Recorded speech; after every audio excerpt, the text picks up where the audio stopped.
service streaming. Get the streaming going. And then we'll start bringing people in.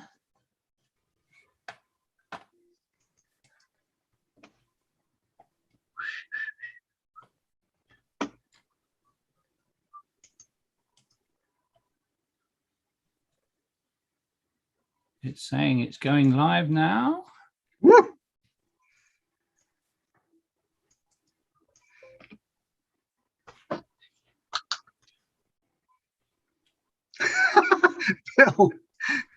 Bill, I love your hats. Actually, we're going to wear hats. I'm having this one. This is my Italian hat. So there. Right. Now, am I audible? Yeah. Okay. I'm just going to start bringing people in. So we're live on YouTube. And we've got 9 people Andy, waiting. you open the proceedings. Okay. So now, I hand over to you, do I? Presumably.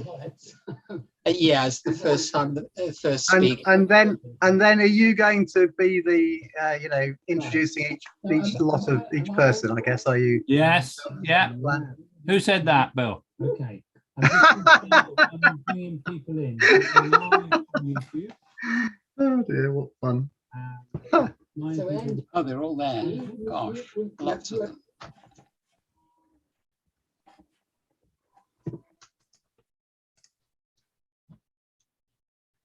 Who's timekeeper, Andy? Actually, I've got a... I could probably do that if you like. Oh, thanks, Steve. Okay. Oh, we've got a lot of people here. So we're allowing Hello, everybody. Hello, Elizabeth. What time is it with you? Oh, you're muted. It's 6 a.m. Oh, well, that's not too bad then. Not too bad. Hola, Carles. Good to see you. Jolly good. Right. Okay. So we have 13.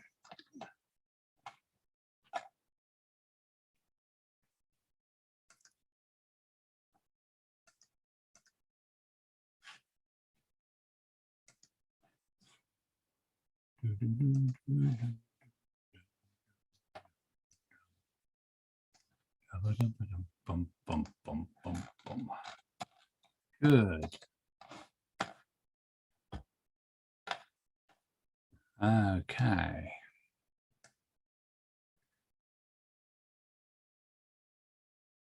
Oh, jolly good. We are awaiting the opening remarks from our chairman, but he disappeared. Now he's back again.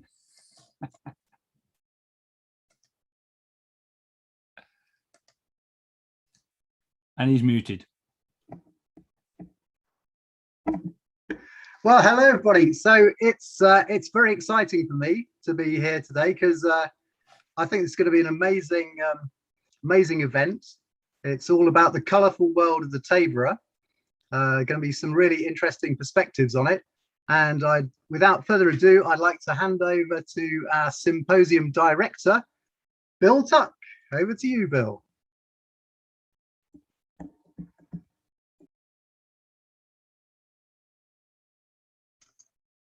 You're muted, Bill. No, I'm unmuted now. I think. Right, I'm unmuted. Yeah. Excellent. Well, again, welcome everybody. This is the Tabor Symposium, which has been running for many years and provides an opportunity for people to let us know what they're working on in the way of research or investigation and such like. For this session, we have entitled it The Colourful World of the Tabor.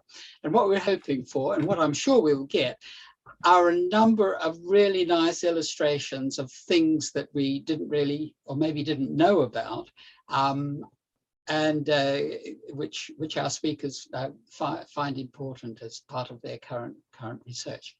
So I'm going to kick off with my little piece, which investigates a manuscript which is relatively unknown, though I do know that Carlos knows all about this one.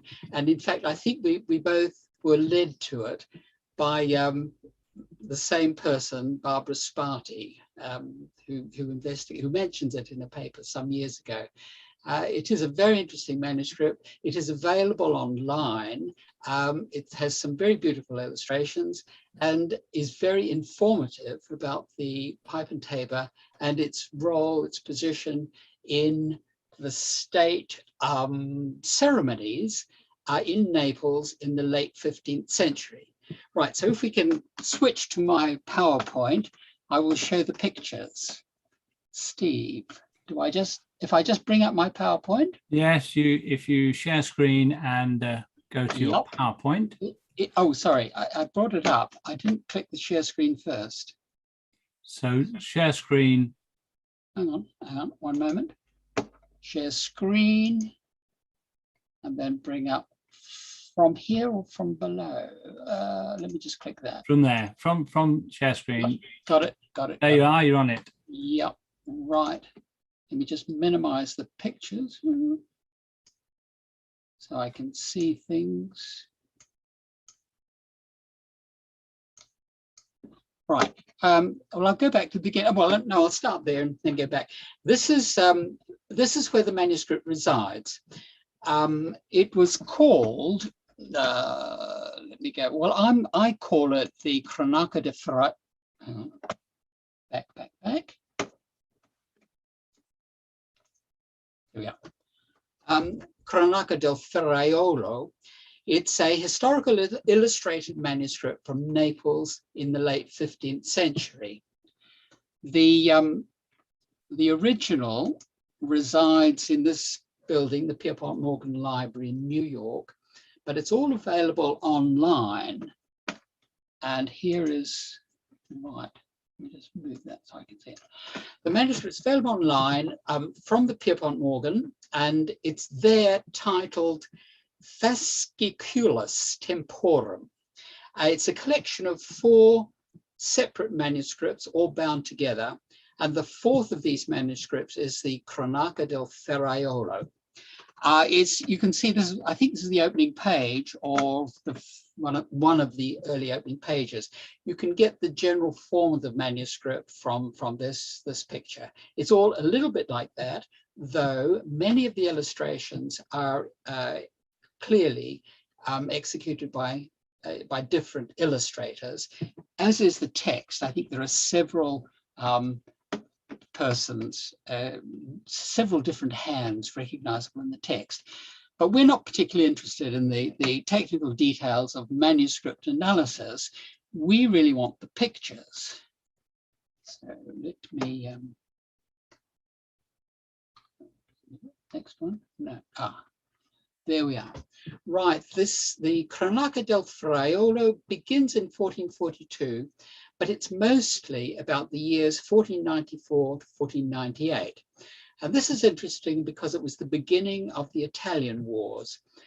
These were primarily instigated by Charles VIII of France. He invaded Italy and fought his way down the peninsula, ending up in Naples. I think it was 1495. And the interest for us is because the illustrations show these parades, entries into the cities and so on, we're interested in the musicians. Here is the one of the early illustrations within the manuscript, and it shows the French troops of Charles VIII as they enter Naples in 1495.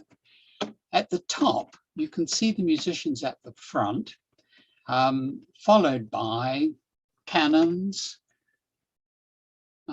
These look like, must be cavalry, and here's the foot soldiers at the bottom. I can give you,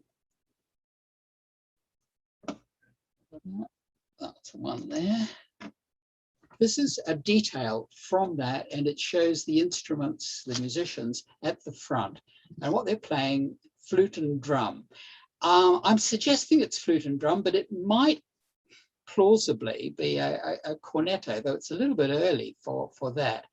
I think it's a slightly misdrawn flute. That, of course, is the equivalent to pipe and tabor, and it was very generally used by the Swiss. And I suspect that it may even be the case that these soldiers are Swiss mercenaries. The Swiss will fight for anybody. In fact, these particular wars, there are occasions when they seem to be on both sides at once.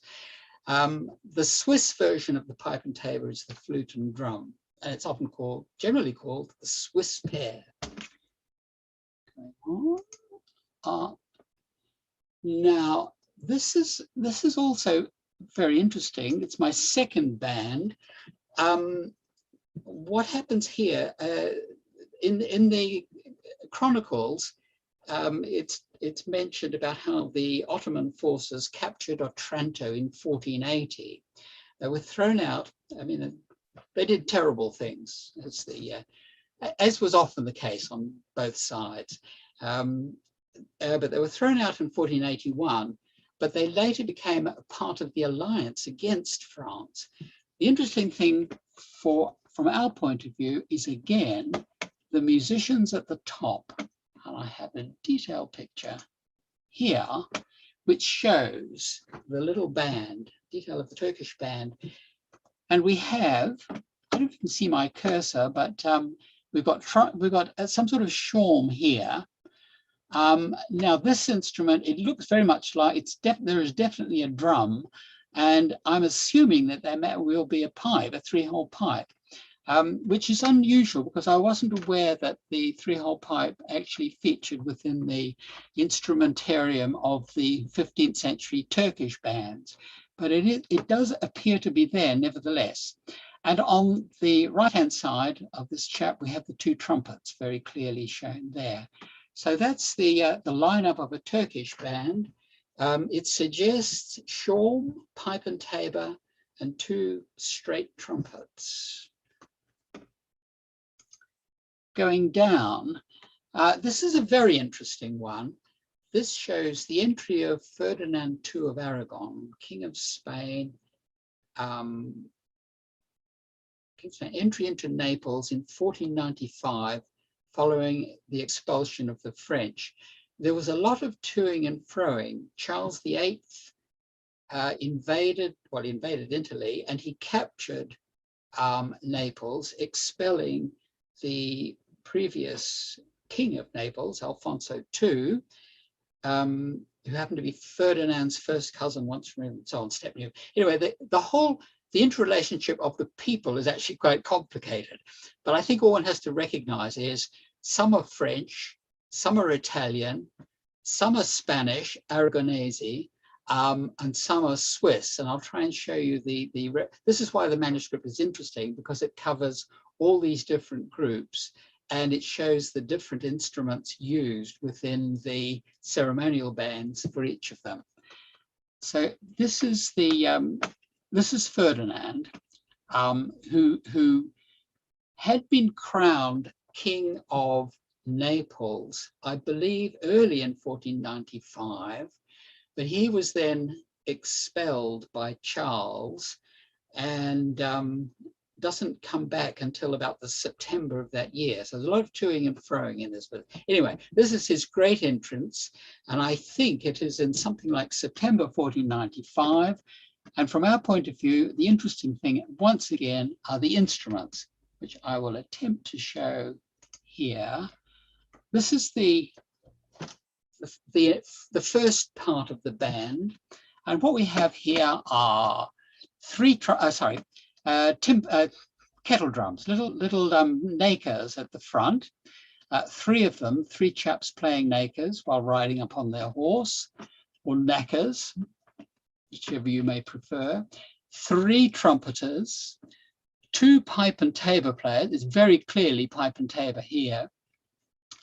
And then on the following picture, which I do not have, let me go back. The following picture is this one here, which I'm not sure I can, that one there. No, it's not that one, sorry. It's this one here. And we have two shawm players up here. Now, I'll come back to this one later, but you've got to think of this as a little piece. It's like a comic strip. The entrance, the entry of the king, it's led by these two chaps leading these rather fine horses. The following group are the musicians here. The final group are two musicians plus several associates of the Ferdinand, and I'm not quite sure exactly. One is carrying various sort of some sort of flag. This is a ceremonial mace. Here is Ferdinand in the center, flanked by two high-ranking officials, and the chap at the back, I do not know what he is, but probably security. Anyway, so that's the way it works, from there around to there, then there. And I'll come back to it later, but that's quite interesting. And you can see the band is quite large. Very often for these entries, all you have is maybe one trumpet, possibly two. But here we've got not only trumpets, but kettle drums, 3 trumpets, pipe and tabor, shawms all together. It was obviously a big occasion. You can measure the significance of the occasion by the size of the band. So Ferdinand was important. Coming on, that's it, that's the band. Now, here's another illustration. In this case, we have the Aragonese troops. They were essentially the occupying force in Naples. And here the troops are assembling in a parade in Naples after it has been retaken by Ferdinand. And what we have of interest here is a couple of chaps on horses, various things there, a solitary trumpeter up here, but down below, smaller platoons of soldiers, each led by a pipe and tabor. Going on, what we have here is the pipe and tabor illustrated within the domain of war, where they're actually fighting, and you can see what the taborers are doing, essentially leading these. This is just a representative small band, but the role is clearly that of inciting the troops to ever greater deeds of heroism.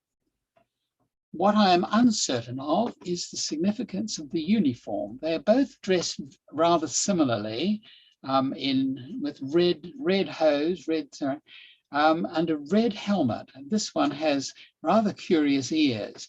It looks somewhat like the costume of a fool, but I can't believe that is intentional in any way, that the original, they may have some functional purpose, or they may have been purely cosmetic, but I do not know. Anyway, the costume is rather unusual, and it's also very similar. Both costumes are very similar, but somewhat different. I'll go back. Somewhat different from the costumes in the parade, which are very, very standard outfits of the period. There's very little to distinguish the costume of the taborer from the others in the platoon. So there is something significant about what they're wearing. Perhaps this is, I think the breastplate is obviously metallic or certainly armored, and likewise the head plate as well, the headdress. So that's an interesting example, and here is a detail from that, more or less along the lines that I have described.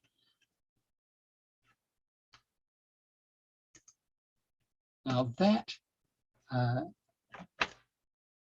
is my final slide. It's the other chap on this list.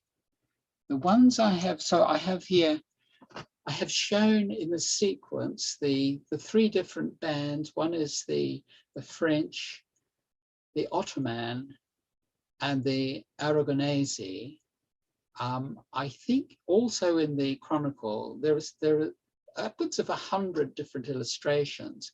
Many of them do not show instruments or of any kind. They're largely concerned with the battles, the battle scenes, or the various assemblages of troops. But the most interesting ones showing musicians are those that I have there. The one I haven't put in, there is one showing a Swiss mercenary group, and again they're led by a single pipe and tabor. Many of the other illustrations actually show trumpets in various different contexts.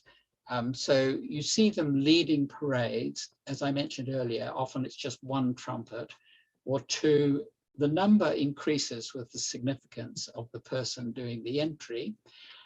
Other occasions on which they're used are actually not altogether surprising, but worth noting, and that is trumpets play for executions. There's some splendid illustrations of guillotines, which I haven't collected here, with a solitary trumpeter playing, I doubt whether it's the last post, but he's playing something suitable for the execution. So that's the end of my little presentation of slides. What I would recommend is if you get the chance, you can easily find the entire manuscript online, and the titles are, as I mentioned earlier, if you look through the Pierpont Morgan, and it is manuscript 801, and it's worth having a look at. To conclude, Steve, are you able to share my little video clip? I can do that. Are you going to stop sharing for a moment? Oh, I'll stop sharing. Well, I'll just, before Steve shows the clip, it's harking back to the band for Ferdinand's entry. And what I've tried to do is create a kind of comic strip of the parade. We have to remember this book is actually the nearest they got to cinema at that time. So I'm trying to recreate the cinematic effect. And I've put together a soundtrack, at least trying to feature these instruments. But I make no apologies. The soundtrack is actually rather appalling, but is very reminiscent of some of the parade music that the Taborers provide on a numerous occasion. So it won't be out of character. Anyway, Steve, I'll end my thing. Stop shares. How do I do? I've already done it, I think. Oh, you've done. Okay, great. Can You can find the link. Yeah, can you see the thing there, Bill? What thing? Can you see the start of the video? Yeah. No. I'm still hang on. Can I leave it? No, I don't want to leave that. I think we're back to normal, aren't we? Yes, jolly good. Okay. I dropped. Oh, hang on. Your screen's already stopped sharing there, Bill. Okay. So I'll start. I'll drop my PowerPoint. Doesn't matter. Doesn't matter. Okay. We can't see it. Okay.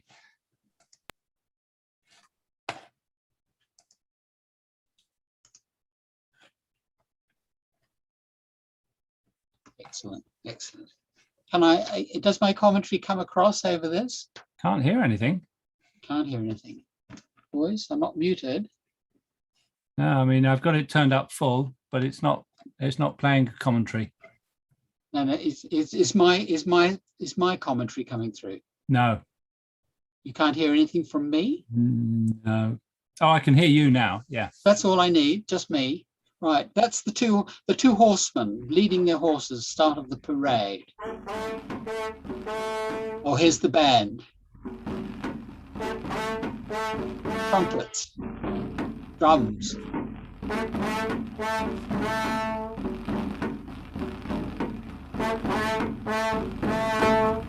Knackers players.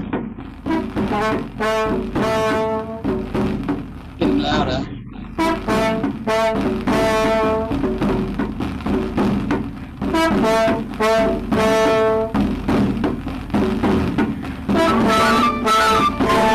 Oh, like a tabor.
Right.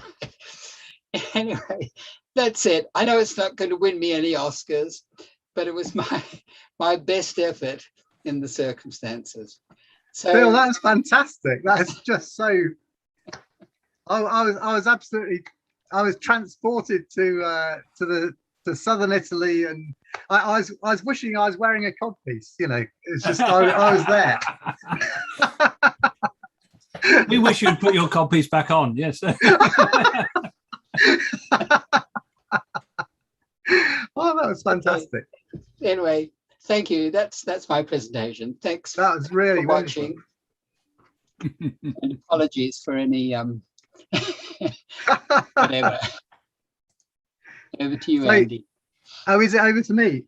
Okay. Well, so Are there any questions first? Oh, yes. So are we, Bill? Are we doing questions, kind of immediate questions, and then discussion, or what's the format today? I had thought we might go on, and then we have a chance during the break time to do questions. I can take it's sort of anything immediate. Any immediate questions, I guess, would be appropriate. Any urgent things? Hi, Bill. I think Carlos. Ask a No. question. Oh, hi, Will. Hi. Hi, thanks a lot. Lovely presentation. Really interesting. I was just wondering. I noticed that the pipes played in illustration seemed quite long, and I'd always wondered how it would work in practice. How they could be loud enough to serve their purpose of leading soldiers or inspiring those fighting. I wonder it might be a very narrow bore where they're overblowing quite highly. I'm just wondering if you have more experience in pipes than me, could give me your opinion about how effective a longer pipe than I've just got two. One of them's quite long. I also wonder whether the ceremonial role might be as important and the visual role as the musical role. They might like a sort of rank. I mean, I'm picking up various strands of history from various places, but there was a habit of taken, I think, from the Near Eastern countries, of having a man on horseback with another person leading them at special ceremonial occasions, and I'm wondering whether that sort of role of leading with special music and special apparel might have as much a role, be as much important as I agree. I think in the manuscript there are very clearly two distinct roles for the musicians, and one is the ceremonial one, which I take to be the grand entries into the cities, the parade, but also the secondary role is that of actually it's probably even a signaling function during actual warfare, and that I think the two slides I ended with show the pipe and the tabor being used in that role. I suspect it's not just to drive the troops to greater valor, but to actually signal between them. And it's something I haven't had the opportunity to really explore, just how they did that. But that seems to have been a very important particularly in Italy, but also, of course, with the Swiss pair, that was likewise its role within the context of the context of warfare, virtual warfare. Yeah. Just one thing about the volume. Volume. If you have a very wide wide window across the pipe, that increases the volume of the pipe. Right. So, you know, a lot of our standard pipes actually have got fairly narrow window, and I'm talking about that width. It's difficult to see on that one.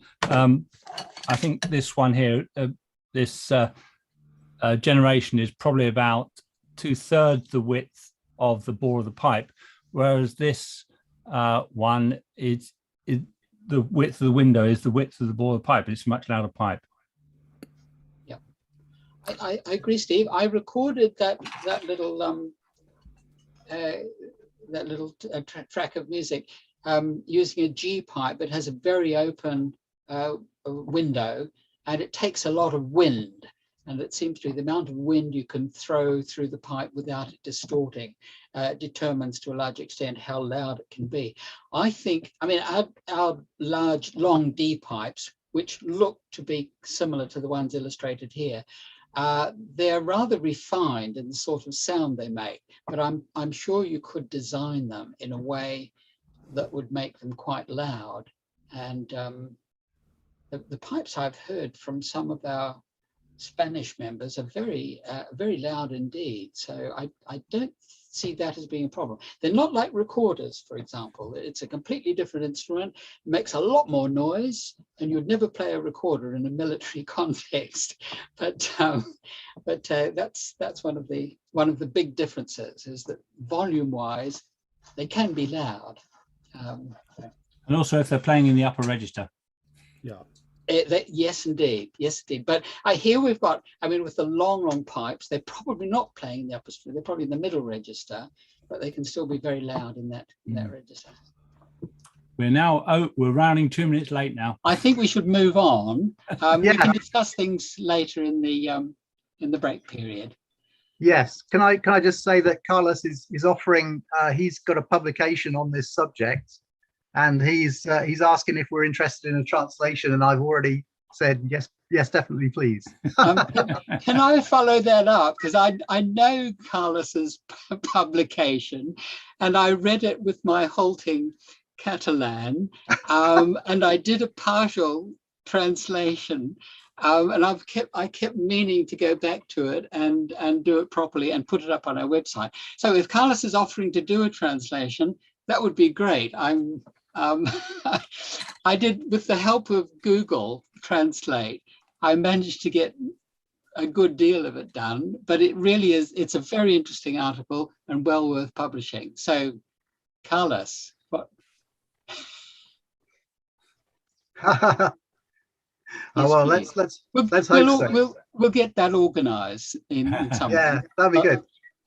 So, what's the format, Bill? Are we allowed to give you applause or not? Oh, you can. I'm happy to receive applause, and I will attempt to bow. It's not. That's much harder, actually. I'll take my hat off. Thank you. Thank you for the applause. Right. Well, I think that was fantastic. And now, so we've got and two bunny hops. Oh yes. From a squirrel. So next in the colourful world of the Tabor, we have Lola Olga Teal dressing up to play the part My Life as a Reenactor, playing the pipe and tabor for living history events. So over to you, Lola. Oh, thanks. Hello, everybody. I'm really happy to be here and to be able to share my investigation, because it's actually an ongoing research at the moment. Because I've started with the 13th century, so it's full of illuminations about pipe and tabors and so on. Then I went back in time to the Carolingian period, and at that time looked that no pipes, no tabors were there. There were only horns, cymbals, and nothing else. So I thought, well, let's have a look. And today I would like to share with you what I found out. And there's also a question for all of you, because I've got a doubt about an illumination on a period text. So I'd like to share, can I share my PowerPoint? Yes, go ahead. Right. So if you've got your PowerPoint up and running. Can you all see? That's looking good. Yeah. All right. Okay, this is me dressed like a Carolingian woman at the time. So let's start with the clothing. The clothing was really simple, because men and women had long T-shaped dresses, like an oversized T-shirt, and with different colors depending on the social classes. So the wealthier you were, the more colorful you were, or the larger amount of jewelry you had on you. The poorer you were, the plainer you were.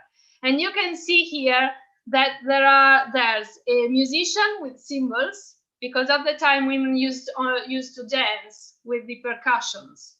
And she was quite a wealthier woman, because she got a red and blue dress. Then here in the smaller picture, you've got the queen that has got a really nice and colorful dress, and the servant with a much plainer dress. It was much about of color. They were much more colorful than we are today. And this is a nice thing to think about, even the colorful world of the pipe and tabors. And men on the other side, here unfortunately I haven't got a piper or a taborer, because there were the lutes and the horns at the time. And being psalteriums from the 9th century dedicated to the kings, it gives you the idea of the higher music, the courtly music, much more than the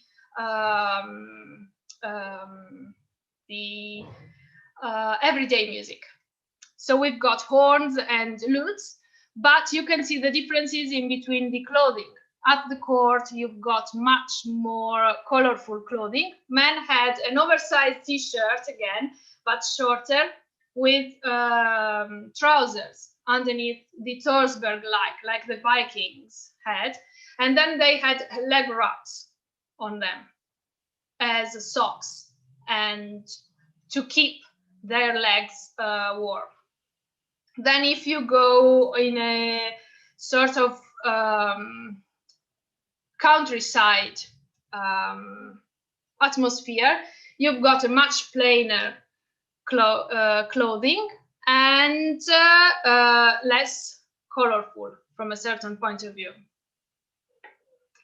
And this is what they looked like, even the musicians, when they performed. So it was a colorful world with two main differences. If you were playing in an everyday occasion, you might have plainer clothes.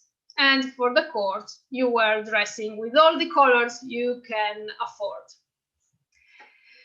But we are talking about pipe and tabor, so let's go and have a look at the instruments. When I started looking for pipe and tabors in illuminations, I got a bit depressed, because you can't find a pipe or a tabor anywhere in the manuscript I looked up on the internet. This is the Utrecht Shelter. The former one was the Stuttgart Psalter. This is the Utrecht Shelter, both from the 9th century. Here you can see all the most famous, let's say most fashionable at the time instruments. So I'm sorry, it's a bit small. You can see here in the foreground the pipe organ, that was the novelty of the time. Then the horns, again cymbals on the left, lutes, And in between the lutes here on the right the cymbals and on the left the lutes, here there's a strange instrument that looks like a scroll or a tabor, but we're going to look at it afterwards. Let's start with the pipe. I haven't found illuminations about pipe, but I found out other sources. So, for example, in the poems at the time, Virgil and his pastoral poems, they were really fashionable at the time because Charles the Great tried to reuse all the Roman poems and literature to make his court greater and to have a sort of renewed Roman Empire, let's say. And we know that Alcuin from York was at the court of Charles the Great, and he says that when he wants to sing, his music is like his flattened pipes, but he doesn't use my voice, he uses the word pipe. Then Angilbert uses the word pipe in the poem dedicated to Charles the Great. And the most interesting quotation comes from Venantius Fortunatus in his Carmina. All of these are from the Carolingian period. And he says, he compares the human voices to a number of different woodwind instruments. In between, there are tibias and fistulas that are commonly translated as pipes. And this means that at the time, they knew about the sound of the different woodwinds, because if not, you couldn't have compared them to the human voices. So this means that they hadn't recording, so they still have some sort of pipes somewhere, especially, I suppose, in the everyday and in the everyday music and in the music in the open air. Because at the time they divided the musical instruments in low and high, but not depending on the kind of instruments, but the kind of sound. For example, lutes and string instruments were considered low because they had a softer sound. So they were courtly and indoor instruments. The pipe and the tabor were inserted in the same group as high instruments because they were louder and they needed to be played outside. So there still was the idea of the existence of pipe and tabors.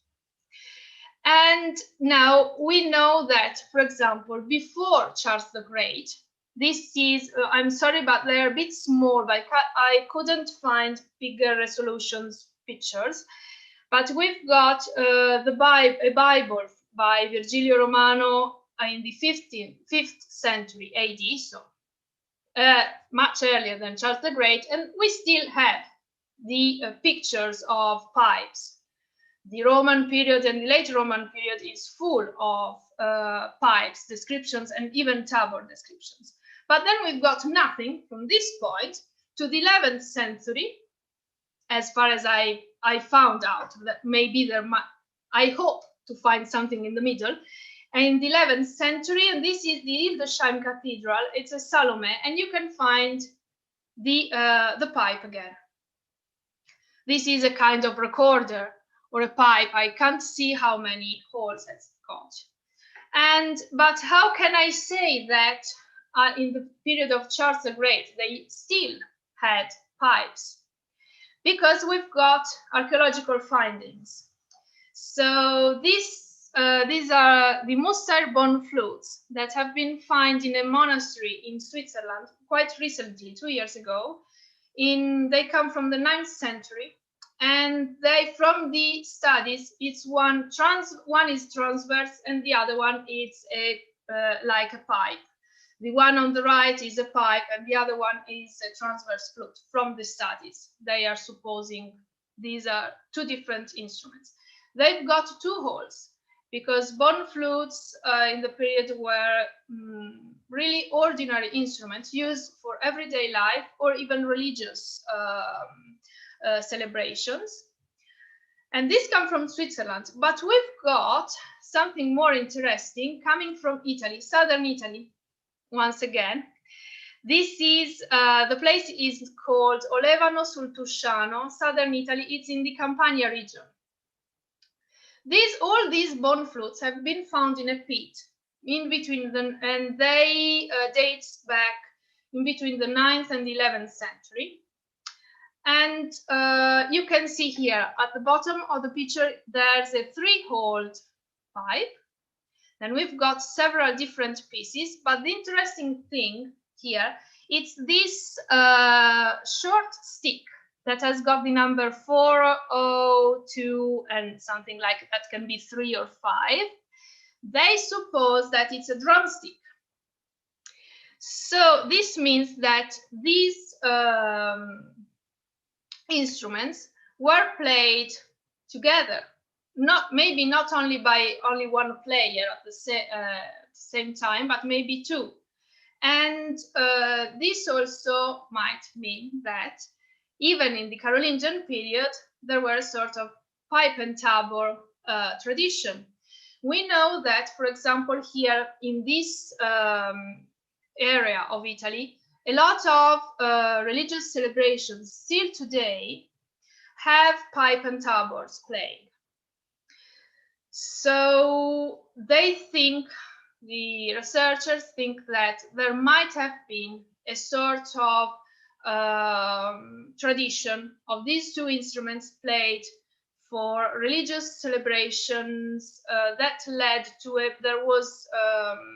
this monastery has got an enormous internal pool in a cavern where they used to throw things to God. And then let's go to the Tabor. The Tabor, I thought at the beginning of my research, I thought that finding that would have been easier to find sources about the pipes, but instead it's been easier to find sources about the tabors. The tabor, we know that there were two kinds of different tabors, the one-faced drum and the two-faced drum, from what Isidore of Seville tells us. One was played with one stick and the other one with two. So we have, in the 9th century, Rabanus of Fulda that has taken a lot from the books of Isidore of Seville to explain the kind of music there was at the time too, kind of music and instruments. And this is what I found. The Symphonia is the name of a bent piece of wood onto which leather is spanned on both sides, and it is beaten with twigs by the musicians. By the harmony of high and low beats, it produces the most pleasant sound. So this is the description of an actual tabor and an existing one, because if they describe the kind of sound, they should have heard it in some ways. And then again in the Utrecht Shelter, let's go back to the Utrecht Shelter, because I found this strange illumination where you've got players of string instruments and this strange scroll or tabor in the middle. So this is my question for all of you. Do you think that is it a tabor or is it a scroll? Because from the description of the Symphonia, it might be a tabor, like the one, Andy, you showed us at the beginner's workshop from the 15th century. So this is a question for you, actually, that you might reply afterwards. What do you think? Is it a scroll, maybe, with a sacred or religious subject, or is it a musical instrument? Because I think that it might be a tabor or a sort of tabor. We also know that from the Carolingian period, it started a redevelopment of all kinds of instruments that led to the instruments we know in the illuminations in the 13th and then 14th centuries and onwards. So I like to think that in this period has actually started the life of the pipe and tabor that has developed in the really nice instruments it's today. But then for reenacting, we have to know also what we have to play. We know how we have to get dressed, the kinds of instruments. But what have we got to play? This is a big question actually, because we only have religious music left from Gregorian chants, sequences by Nocter Balbolos that are religious chants, the Boethius compositions, and we've got courtly music, but nothing as concerns lay music or everyday music, only to have fun. I suppose they already had quite a hard life, so they must have had fun in some ways or at some point of the year. So I thought in the end to look at the basic of the music at the time that was written in a lot of manuscripts at the time, and to find the way of the improvisation on a known basis. And this is what I'm starting to do. It's quite difficult actually, because every time I have the idea of copying something I already know. But I started from the modes, the medieval modes, the 8 medieval modes. And there are 8: Dorian, Hypodorian, Phrygian, Hypophrygian, Lydian, Hypolydian, Mesolydian, and Hypomesolydian. They are coupled 2 by 2, and they are a union of a 4th and a 5th, or a 5th and a 4th. You can do on both, and vice versa. For example, if you take a Dorian scale, you know that it's a D scale. It starts from D and it ends from D. You know that your little piece of music has to start from a D note and end on a D note. And you've got the A as the reciting tone. That comes from the Gregorian chants. They stayed on that note when they had the longer pieces of music,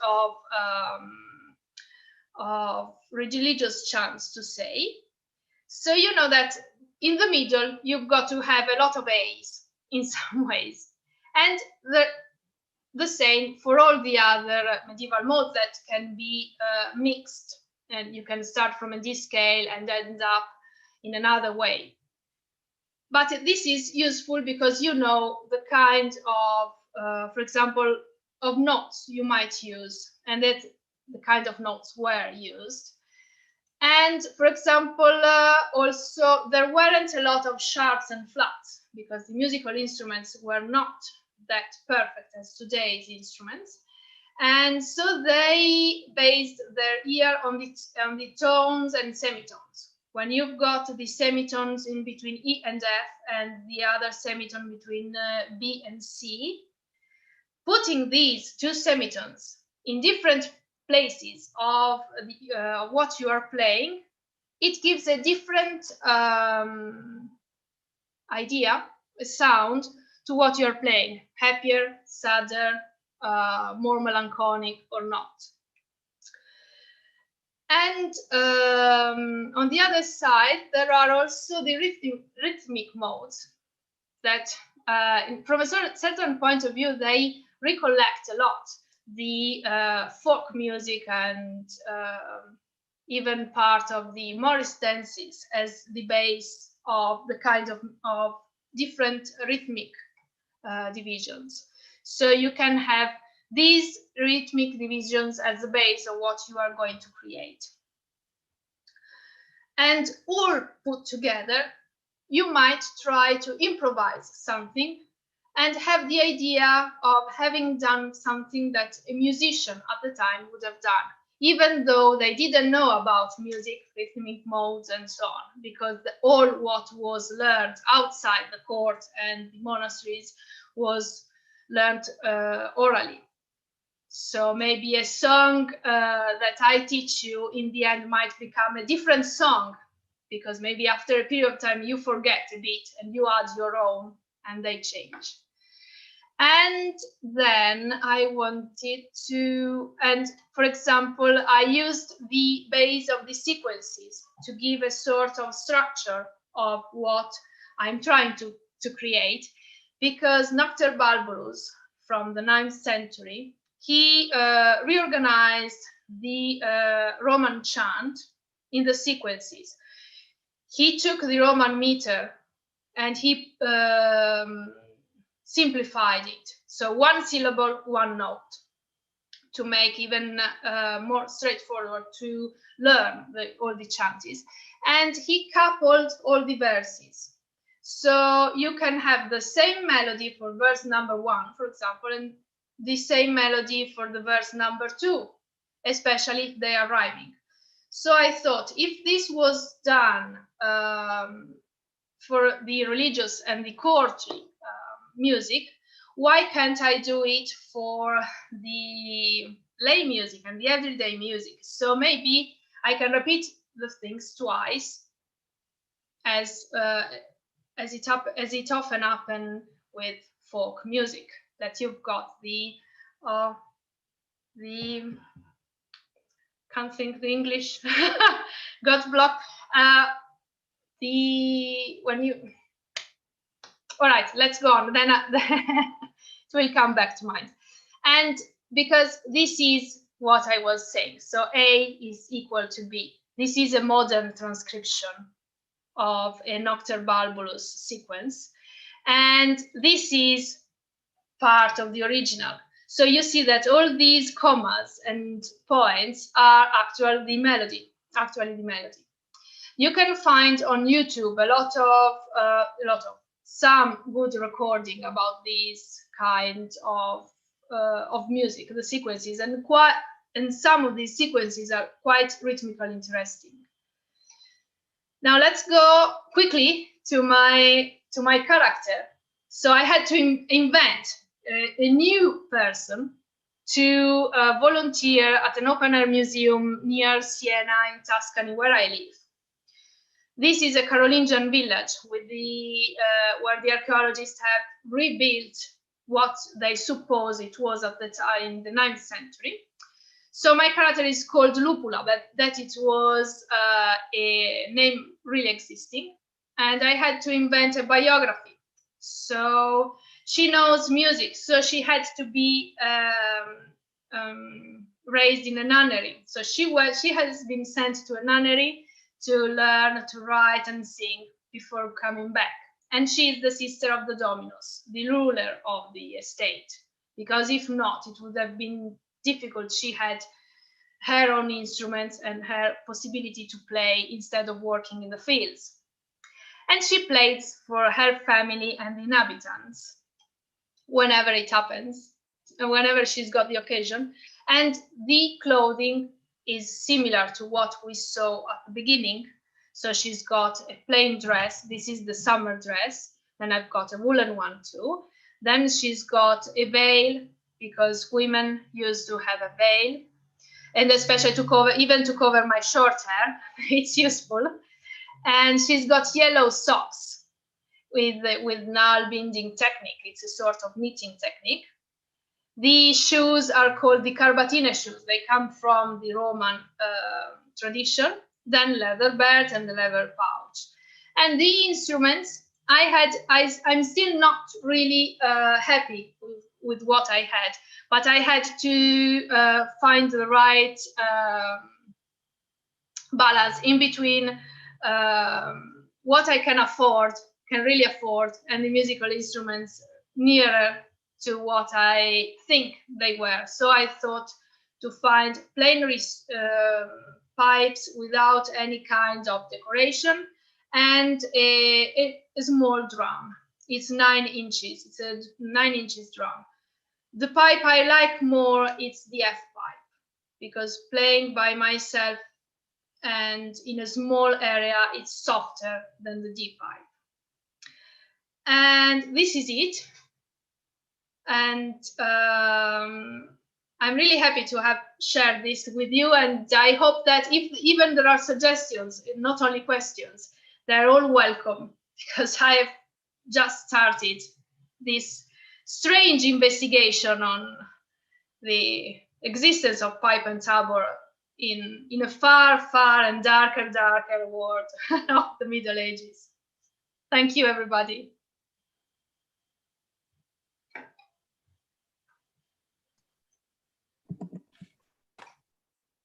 Wow, I thought that was really great, actually. That's really, really interesting. Because you. I've always wondered, you know, kind of what happens before the medieval period, you know, as in the classical medieval period. And that was really quite fascinating for me. So I guess Bill would suggest that we only have urgent questions now. Is that right, Bill? Well, I can't. Oh, the break is scheduled after your talk, isn't it? Mm-hmm. I was looking for our time. How is our timing going? We are 1 minute past 3, so we're due for Andy's talk. Yeah, I do have a lot of questions. A fascinating talk, actually. Very, very good. Shall we discuss them in the break after Andy's? But I think we should thank Lola for that. It was actually So huge applause. It's an unusual period that we don't normally get to hear much about, and it's very worthwhile investigating. Thanks, Lola. Thank you. Really good. So our next speaker, I don't need to introduce, but Andy is our next speaker, and he was somewhat coerced into doing this because I knew he had lots of interesting information about the pipe in Peru, but not only the pipe, but the very colourful costumes which they wear while playing it. And since this is all about colourful taborers, I think it's a wonderful piece that we shall hear. Anyway, over to you, Andy. Tell us all about the colourful taborers of Peru. Okay, right. So I'll need to do my screen sharing thing, which is normally traditionally quite bumbling. So let's see how it goes. Right. Let's try this one. Okay. Okay, can you see that? Thumbs up from Bill. Yeah, that's looking good. Okay. Right. So yeah. So I had a chat with Bill, and we were sort of saying about, well, the colourful world of the Tabor, and then I suddenly thought, actually, I think I might be able to talk a little bit about colours, but I won't necessarily be answering a lot of questions in this. I'll be perhaps more really posing some interesting examples, and then you can go away and find out more about them. So okay, so I'm going to be talking about exotic costumes, colorful costumes, and well, here we go. Let's see if I can get this to move on. Can I get it to move on? Oh yes, here we go. Right, so what I'm doing today is looking at some colors that taborers have worn, and there are some kind of quite fun examples from 1780s Peru. I mean, to such an extent that I don't know about you people, but when I hear about some of these subjects, I sort of want to imagine myself there, you know, wearing some of these costumes. That may seem mad to some of you, but that's kind of how I feel about it. So yeah, and actually, wouldn't it be wonderful to be a person who has a parasol held over your head, like like in this picture here? I only actually know one person who's ever managed to do that. That was there's a friend of mine. He's not actually a Taborer, but he was in the same year as me at school, and he was in Moulton Morris at the same time as me, and he ended up as the assistant director industry of Hong Kong, and he used to go to meetings, and he had a parasol held over his head, but I'm sure it wasn't quite as colourful as that. Right, so modern Taborers, well, they're kind of quite fun, aren't they? They're always interesting people, and they have interesting things to wear. I think as Taborers, we often take colour for granted.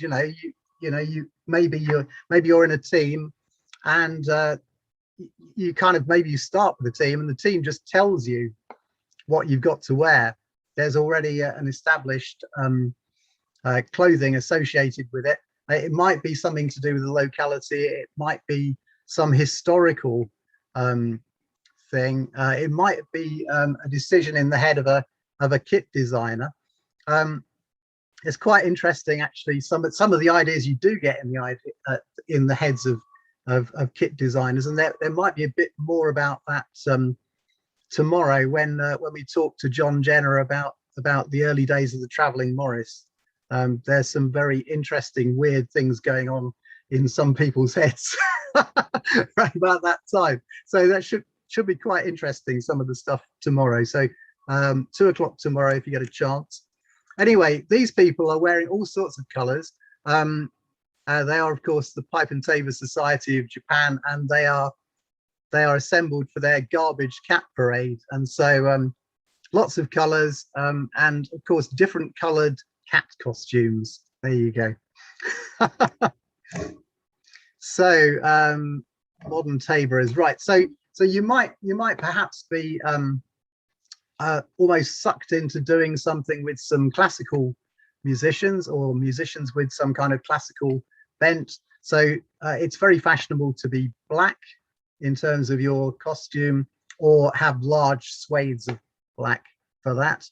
Maybe you can break out from that in your other contexts, and just wear what you like, and unless there's some other rules in place. So maybe it's a historical period, as Lola was talking about, and obviously Bill, where you're really trying to simulate the costume that they were wearing, or maybe you're just in a Tabor's procession, and there's some kind of house rule about what you're supposed to wear to give you a unified look. So there's a picture of Taborers wearing something red, and of course, being Taborers, that some people will take it to extremes of conformity, and some will take it to extremes of non-conformity.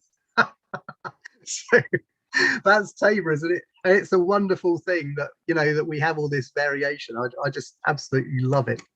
So maybe when we look at historical stuff, maybe we need to think about the fact that there must have been colossal variation in following rules, actually. So so sometimes expectations and impressions are quite important in terms of costumes and color. I don't think many of us would expect to be well, really, within the context of this Taborer on the left here. He's found himself in a medieval manuscript, and he's sort of imprisoned with some sort of strange foliage attacking his feet while he's trying to play his pipe and tabor. So yeah, not many of us have to do that. But for a medieval Taborer, I suppose you've got these expectations. You've got big issues of what's available and what's fashionable, and really what your employer is expecting you to wear. So you might have to wear something that's in the heraldic colours of the family, perhaps, or there might even be a directive that you must not do that. It's quite interesting. When I was preparing to do this talk, I was trying to find examples of Taborers wearing heraldic colours, and then it's quite interesting that actually sometimes it almost seems as if they probably had a directive that they must not wear heraldic colors because they're not high up pecking order in some social contexts. So that's a whole subject here. I'm sure Bill knows far more about than I do. But color can have a symbolic meaning. So this Taborer, I'm sure is making sure that he's wearing the appropriate colors for his situation.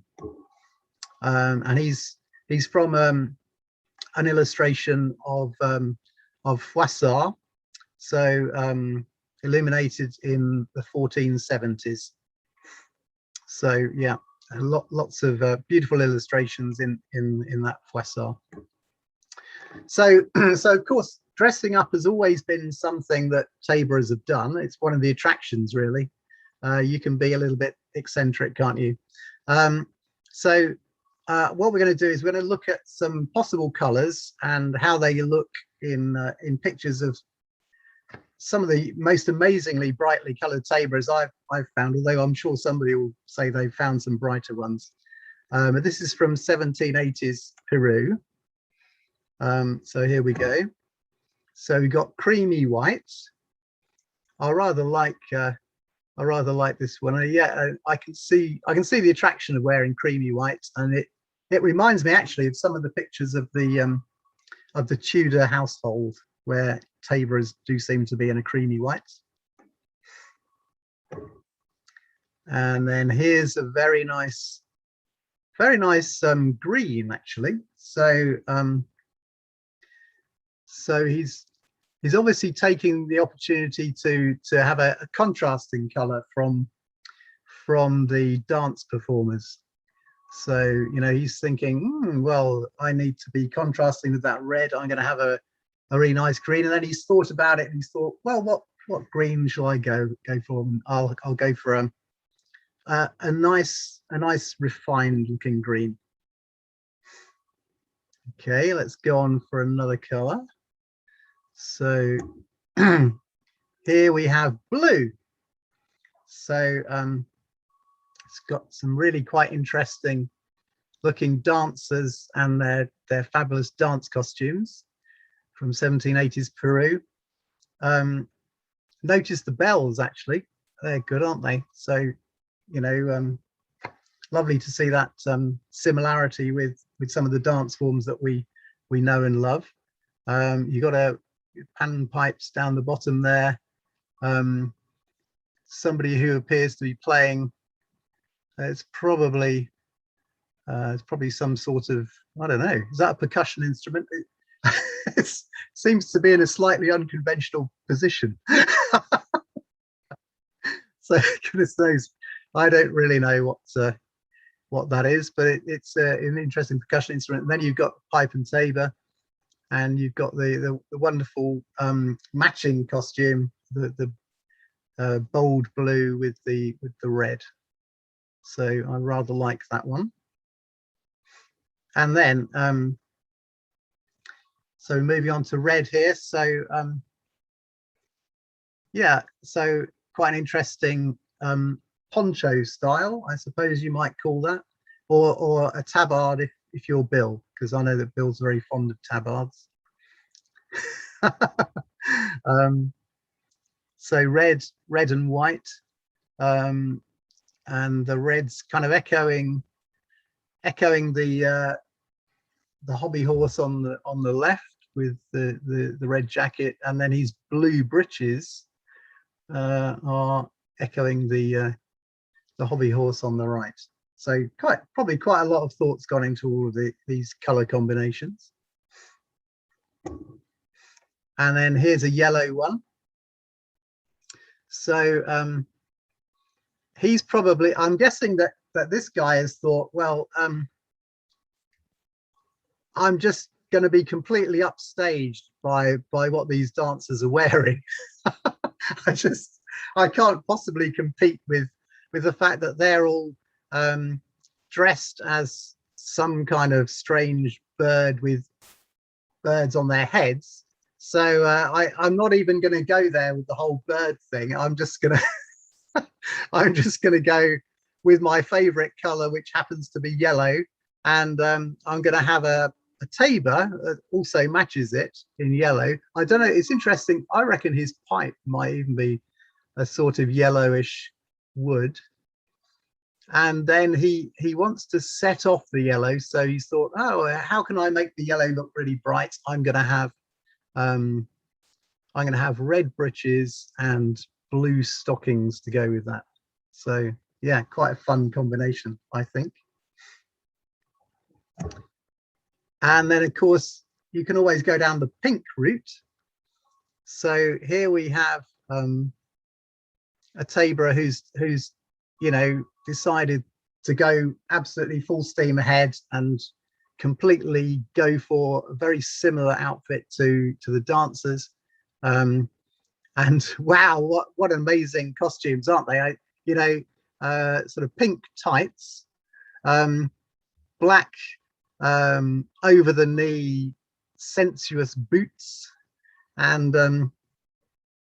blue mini sort of mini skirt style things, and a kind of yellow Superman cape thing on the top, and then these amazing helmets, and then fantastic mustachios to go with it. So just a stunning costume, really. So I can see why this Tabor just wants to go with all of that. And of course the final touch is the spurs, if you can see those. Which must be quite challenging. You actually, I suppose, got to remember you've got the spurs on if when you stop performing, haven't you? You mustn't do anything that is going to disrupt things too much with your spurs. Right, so then really this Tabor has decided the thing to do is to it's sometimes best to just leave all the really bright colors to the other performers, because they are just so really bright, and I'd rather be different and a bit more muted. And I quite like the way he's doing his pipe at that stylish angle, and hitting the table with a very nice looking stick with a large head on it. And there seems to be some sort of flirting going on between him and the dancer next to him with a large whip.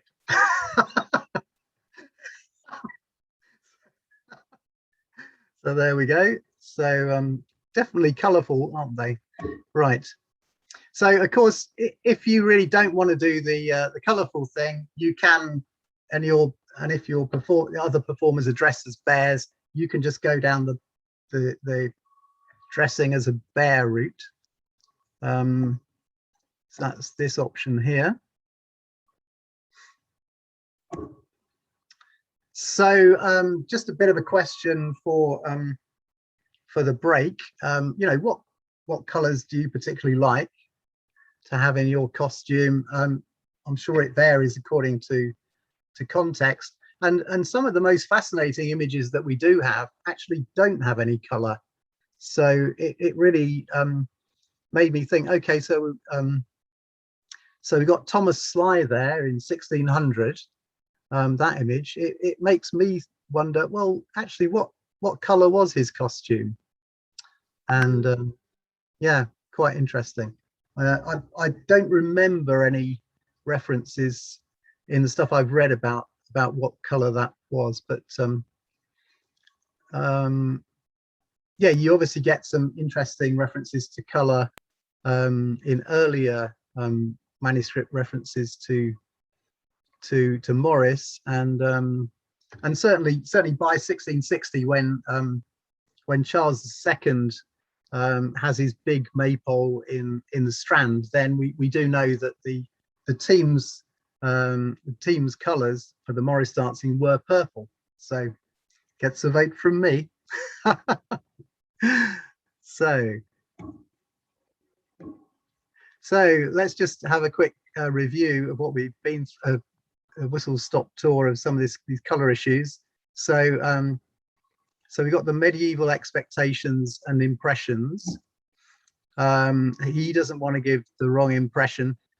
He's kind of got a sort of almost a burgundy color, I would say.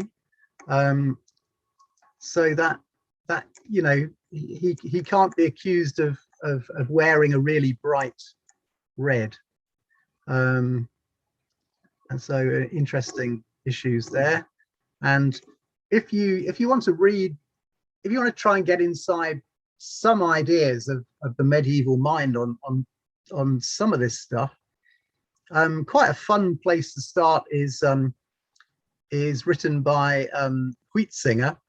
It's a book called The Waning of the Middle Ages, and really fascinating ideas about how people's mental models were changing, and how some of them would be dominated by particular ways of thinking, and in certain localities maybe colors played part of that, and the symbolic meaning of color. And of course you can surf the web for medieval ideas on color, and you get some outrageously conflicting views of what the symbolism is for, say, blue or green or whatever. So I'm sure it must have varied enormously from place to place.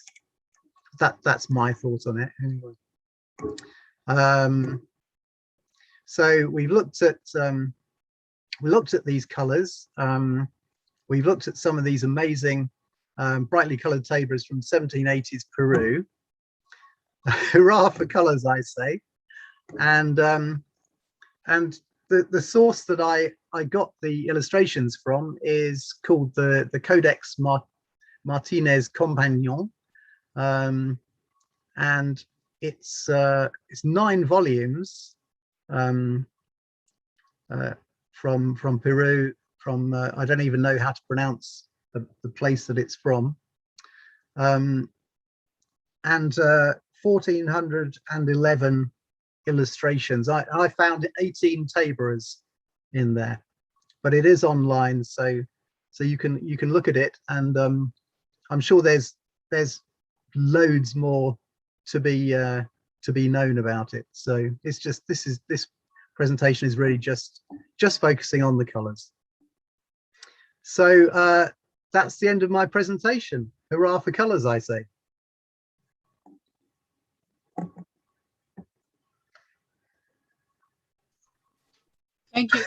Thank you, Andy. It's great to see color. Yes, the significance of color. It obviously must have represented status in some way, and it was interesting also that the musicians always tended to differentiate themselves from the dancers, as though they were sort of a class apart, or whether they wanted to ensure their professional status as independent of the dancers, who may well have been hiring them in, as happened, of course, much later. The one thing I noticed, well, actually a couple of things, very interesting. The masked performers, did you notice? The first, I can't remember what color it was now, actually I think they were blue, but they actually had masks on, and you didn't mention that, but the taborer had his mask to one side so that he could play. It was very clear it was very clear in the animal masks, because he was wearing it sort of back to front in order to play the pipe.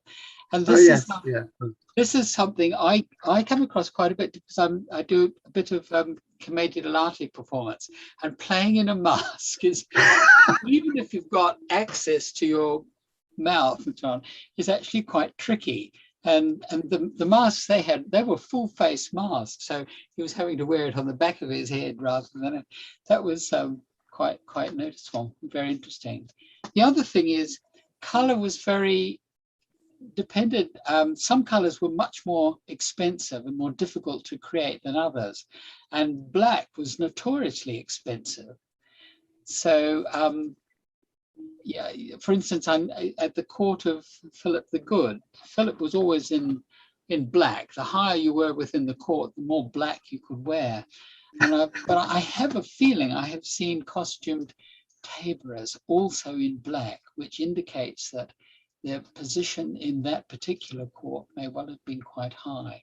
The other indicator of status is the length of your shoes, which I'm sure you, again, in that Burgundian period, if you had very long shoes, it was an indicator of high status. So what we're looking for is a taborer with very long pointy shoes and a black costume. You'll know he's class. So that's what I'm wearing next. For thanks. I'm going to save up for that one of those then. That sounds fabulous. Anyway, can we get a round of applause for Andy, please? Nice sort of illustration of illustrations of taborers and colour. Questions? I think now Carlos had his hand up. Do you hear me? Yes. Okay. Just an idea about colors and about your presentation, Luc. I think that's related to both presentation of this afternoon. Red, en principe, was reserved to nobility because it was so expensive color. The famous cramoisi was very expensive. So about military functions of taborers, of flaviol players or three-holes flute players with tabor for military or for military use, I think red, we were in this function, in this military function, we were an exception of the nobility. I mean, red was, I think, very necessary to be identified on the war field. Yeah. You say that, war field, to be identified so near to the flag, to the standard. And all these manuscripts for Naples, La Cronica del Ferraiolo, show very often the taborer at the first place, the flag, the standard against, and the soldiers later. So they were on the top, on the front of the battalion, and they were especially in red. And I think it was necessary to be identified and visible on the war field. And maybe it is related to the necessity to be identified on all kinds of function of taborers, for dance music, for processional music in town, but it seems to be an exception of the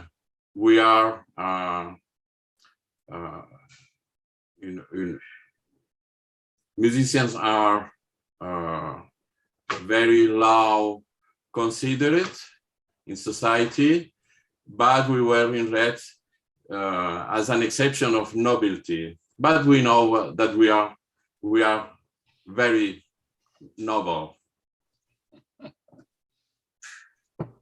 That's all. Thank you, Carlos. What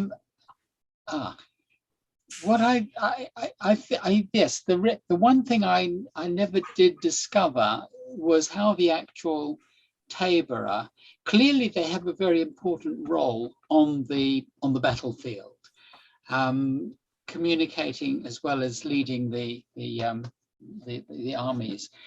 But I've never found anything that actually describes specifically how they used drum signals to actually communicate. But I'm sure there is something in there. Anyway. Yes, I think too. Any other questions? Can I just interrupt just a moment? A message really for Francis. Francis Tucker's just joined us. I see you're trying to sort out your PowerPoint and things. I've switched off the sharing screen. for the moment so that we can concentrate on this discussion. But after the discussion, we can do a little test of that. Okay. Great. We'll break in a couple of minutes, and then the other speakers, Will and Francis, can get their technology, their techniques sorted out. A couple of things occurred to me with Lola's paper. Again, it's very interesting that costume denotes role and rank. I had a somewhat satirical note. The curious scroll held by the chap in the middle. It looks more like a concertina to me than a drum. I thought that too, but concertinas come later. I'm afraid so. Really later. I thought it might be presented as the earliest example of a concertina. Yeah, maybe it was invented twice. Yeah. However, the other thing I noted was your preference for the F pipe, and that also is my favorite pitch.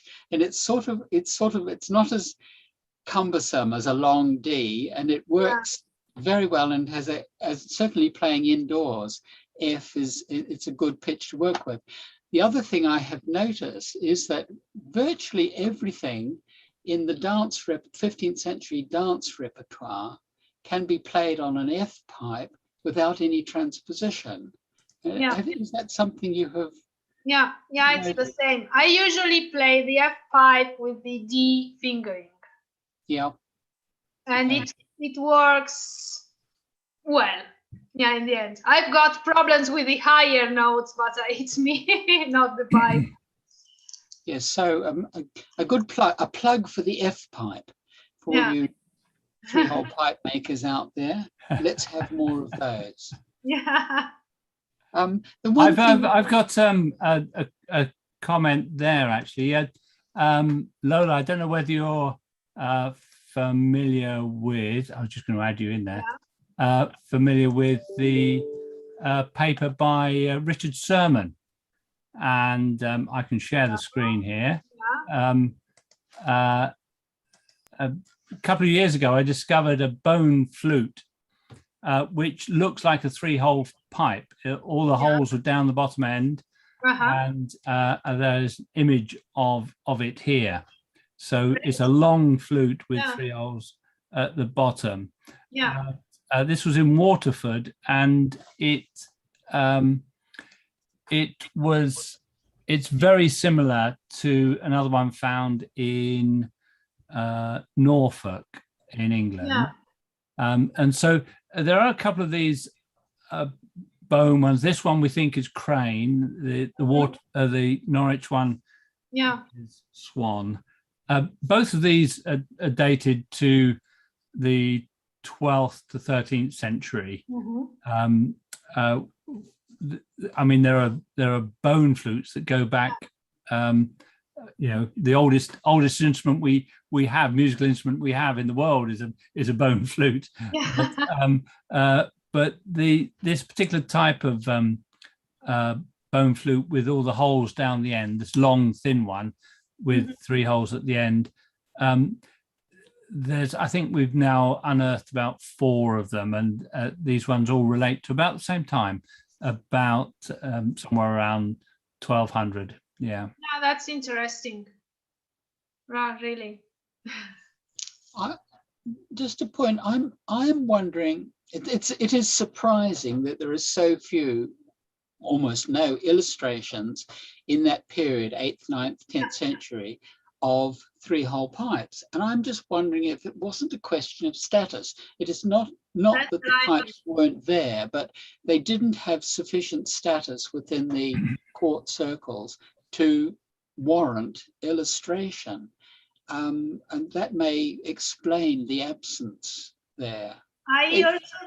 I also think that most of the illustrations come from religious texts. Yeah.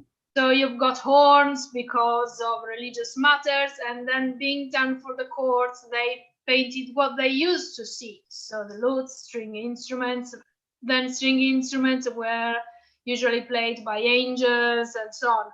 But then I also think that tabors and pipes were so ordinary, so like everyday tools, that they didn't need to be depicted, because they all knew about them. So this is another option I thought of, looking at these kind of things, thinking of other different things that disappear in this period without manuscript and too detailed ones about everyday life. So might be that it was everywhere and everybody used to play pipe and tabor, that they didn't want to depict it. They got fed up with that. I suppose we have to remember that illustrating, making pictures and preserving them in books, in manuscripts, was actually quite expensive. Really So expensive. you would restrict what you illustrated to things that were regarded as of value. And three-hole pipes and taboras were not in that period quite so highly valued as today. Yeah. Any further questions for any of the three speakers so far? But I've got something for you, Bill. I've noticed that about what you were saying about the army and so on, that what you found, it was mostly about the parade afterwards. Only one picture is about actual fighting.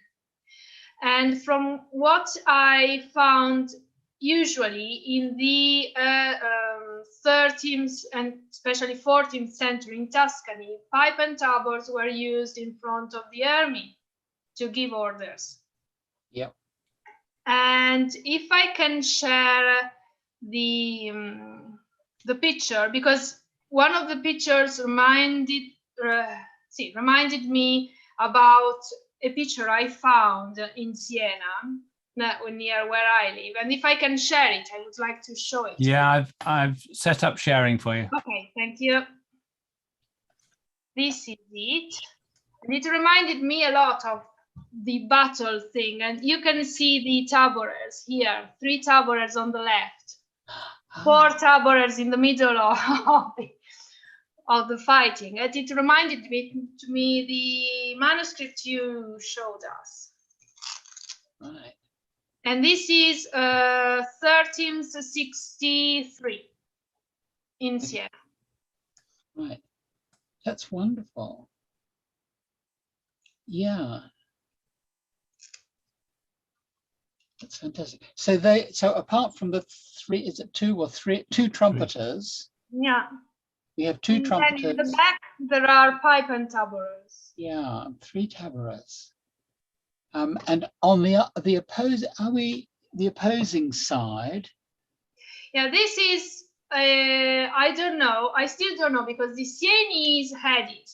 But about Florence, we have no pictures. So maybe it was a Sienese thing and not a Florentine thing. But, or they both had, and they depicted only on the one side. Yes, I mean the army on the left is much better ordered and is obviously going to win. Yeah.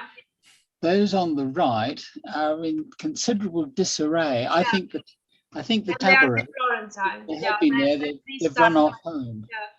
Yeah. Yes, that's a wonderful illustration. Yes. Hello, can you hear me? Yes, hello, Francis. Hello, everyone. Can I just mention? Sorry.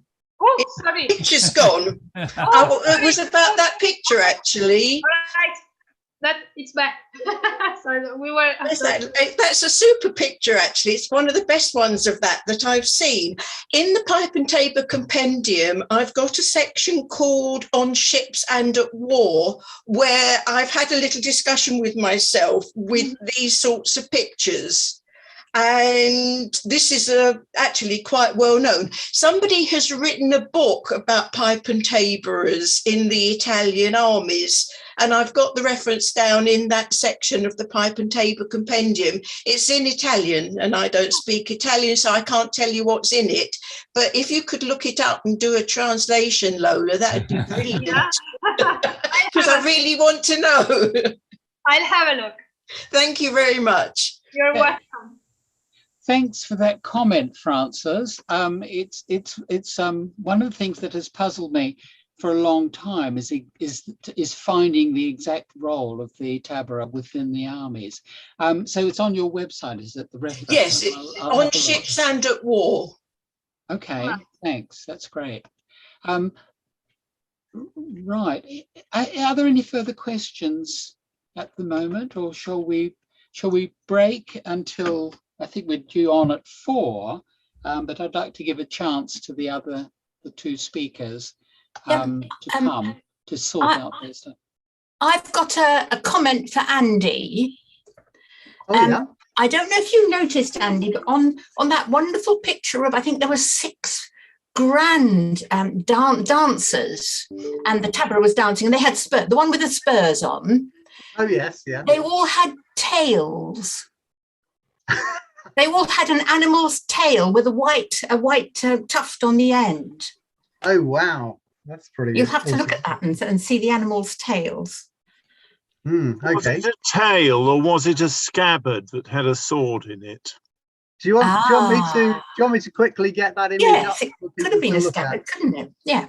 So I'll just do a screen share if Steve will allow me, and I'll see if I can get back to that then. Hang on. So, yeah. Okay. So we go back on.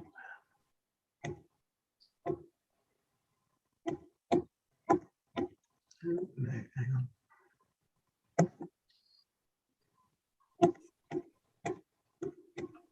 Yes, sure.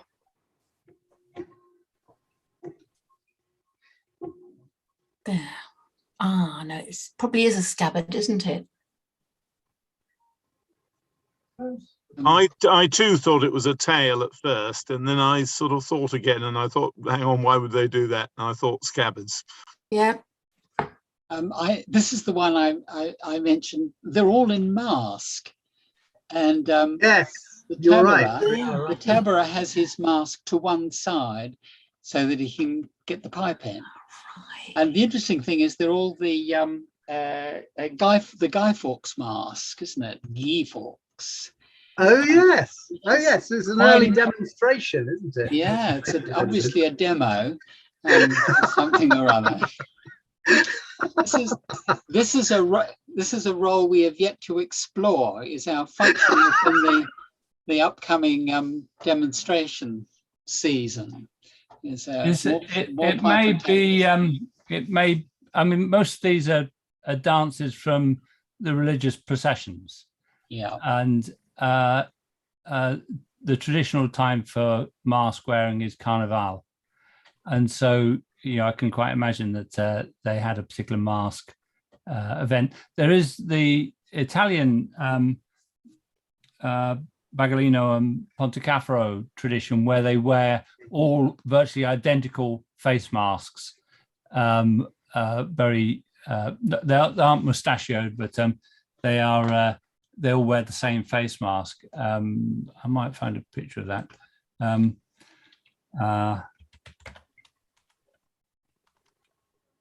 The one at the back clearly has his mask raised, so you can see art. Yeah, that's interesting. Of course, they might be practicing for the garbage cat parade, in which case they could be cattails, couldn't they?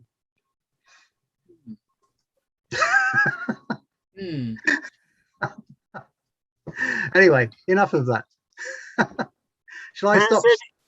Has anyone got any idea of what is being held up by everyone except for the tabor? Because they've all got a sort of stick or a pointy finger or something. There might be ceremonial swords of some. Well, no, they've got the wrong way around. It doesn't make sense. Some kind of mace. It's rather like the wand that a jester holds, isn't it? With that triple thing on top. Yeah, I think it might be more of ceremonial. There is a Spanish dance I've seen which has got where they carry very religious dance where they carry something like that. So perhaps Carles has more idea. It reminded me instantly of a dance that I've seen, for which I knew not the symbolism in that. The tails or scabbards seem to have silver tip, so that may indicate scabbard more than cattails, but who knows? It looks like silver tips. Yeah, I agree. And I think these are looking like, I think these are from the 18th century, aren't they? And 1780s. Yes, and they're wearing costumes to make them look as though they're from the late medieval period. So it's an interesting costume altogether, historical type of costume. It looks like armor. Rob says they're sword dancers. Well, they could be some kind of sword dance, yeah. It could be. Yeah. There are sword dancers in Peru, yes.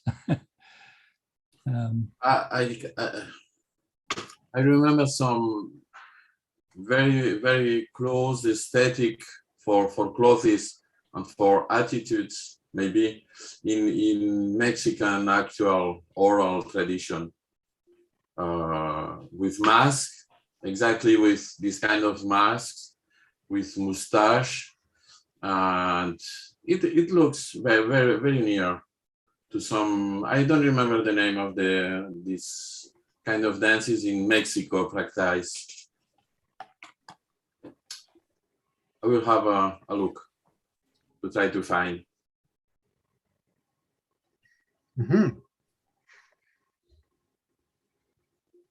Okay, shall I stop screen sharing? Oh, yes. I think we've got all we can get out of that one. Thanks, Andy. I was going to suggest, given the time, we probably should allow a short break and resume again at 4. And during this period, I mean, you can stay and discuss, but I'd like to give an opportunity for the other speakers to sort out any technicalities that they may need to sort out. Okay, we resume at 4. Jolly good. Right. I don't have any technicalities. I've done my homework on the bus. And I'm off for a cup of tea. Look around to sharing either. So go ahead and hog all the time. You're okay there, William. Then right. And Frances, did you want to put something up? No, she disappeared. Just got something to do, so I'll be back in 10 minutes. Yeah. Okay. Right.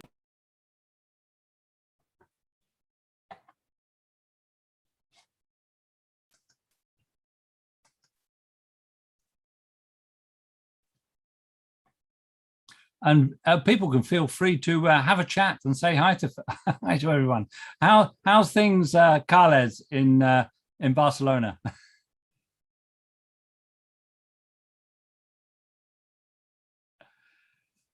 Are you on mute, Carles?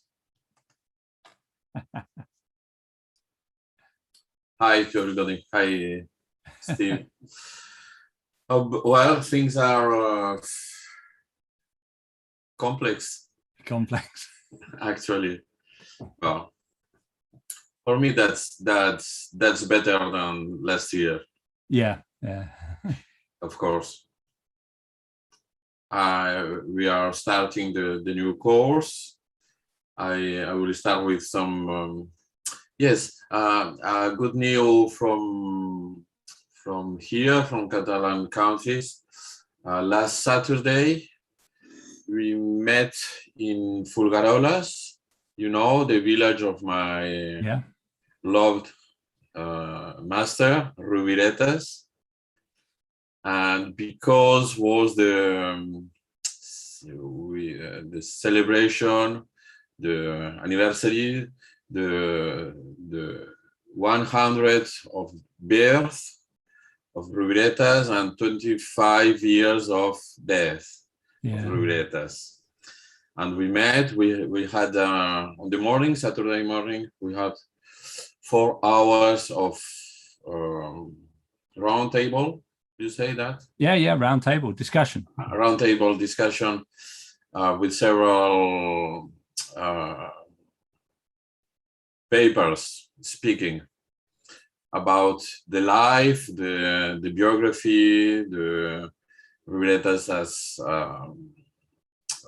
a worker, a player, the family aspects, and all the life. We had a look to all his life, and in the afternoon we played a little bit for dance. Someone danced, and well, we were about maybe 60 or 70 people on the afternoon for the memory of my master rubiretas. Oh, marvelous! It was a good celebration of his memory. Yeah, I like very much the CD collection of his recordings. Yeah, very good. I have a project about, and a new project about. I was not able this year on 21 to finish, but there is a formal project about the. I'm going to try to write about the technical aesthetic on playing of my master rubiretas. So a kind of description of technical uti, case and articulations and aesthetic, a kind of general description, aesthetic description and technical about my master. But I try to write about that this year. I was not really find all the months, and I cannot. I'm in a moment that I need more time to do that. Yeah. It's difficult writing, but I hope the project will be edited, yeah. Edited by the Departamento de Cultura, official organization, probably. Adapted? Next year, probably. Yeah. Hey, Carlos, I have to say, your sense of rhythm, everything you've done when you came last time to England, you did the rhythms, and it was so integral to the playing. You're not just what drum stick to play or what drum rhythm to play, but what was in your body. And I really appreciate your physical aesthetic, showing us that, no, this is a pavane. This is how you walk the pavane. This is how you play the beat for the pavane. And it was very rhythmic and physical. And I remember that in my body. And it was amazing. Great. Yes. I'm happy. Perhaps we should organize another summer school for that, Carles. Yes. That would be a good idea. I will be glad of that. Torture us by walking us across the floor, but we felt the rhythm. We didn't see the rhythm on the notation. We felt what to do, and it was very moving. Thank you. Yes. Great. hearing that, I will be glad and happy for 2 months. Me too. At least. No, that's really important. I think that's a royal way to be happy on playing and to communicate that to all people around us. Yeah, And that's I have that from my master and from dance. Yes, It's very simple. Music is not in the head. No. It's in the whole body. And a lot of these people do Morris dancing music, and it's all about helping people celebrate and move their bodies and dance. Yes, yeah. That's not a matter about mind or body. That's an old controversy. No, we do this music with pipe and tabor or others with all of our person. Yes. And we are a unity. Yes. And we play a unity instrument. Yes. Totality. Yes. Great. I'm happy to see you too. Yeah, it's great seeing you, Carlos. So, yeah, how is there? How normal are the festas this year? Are they still big processions?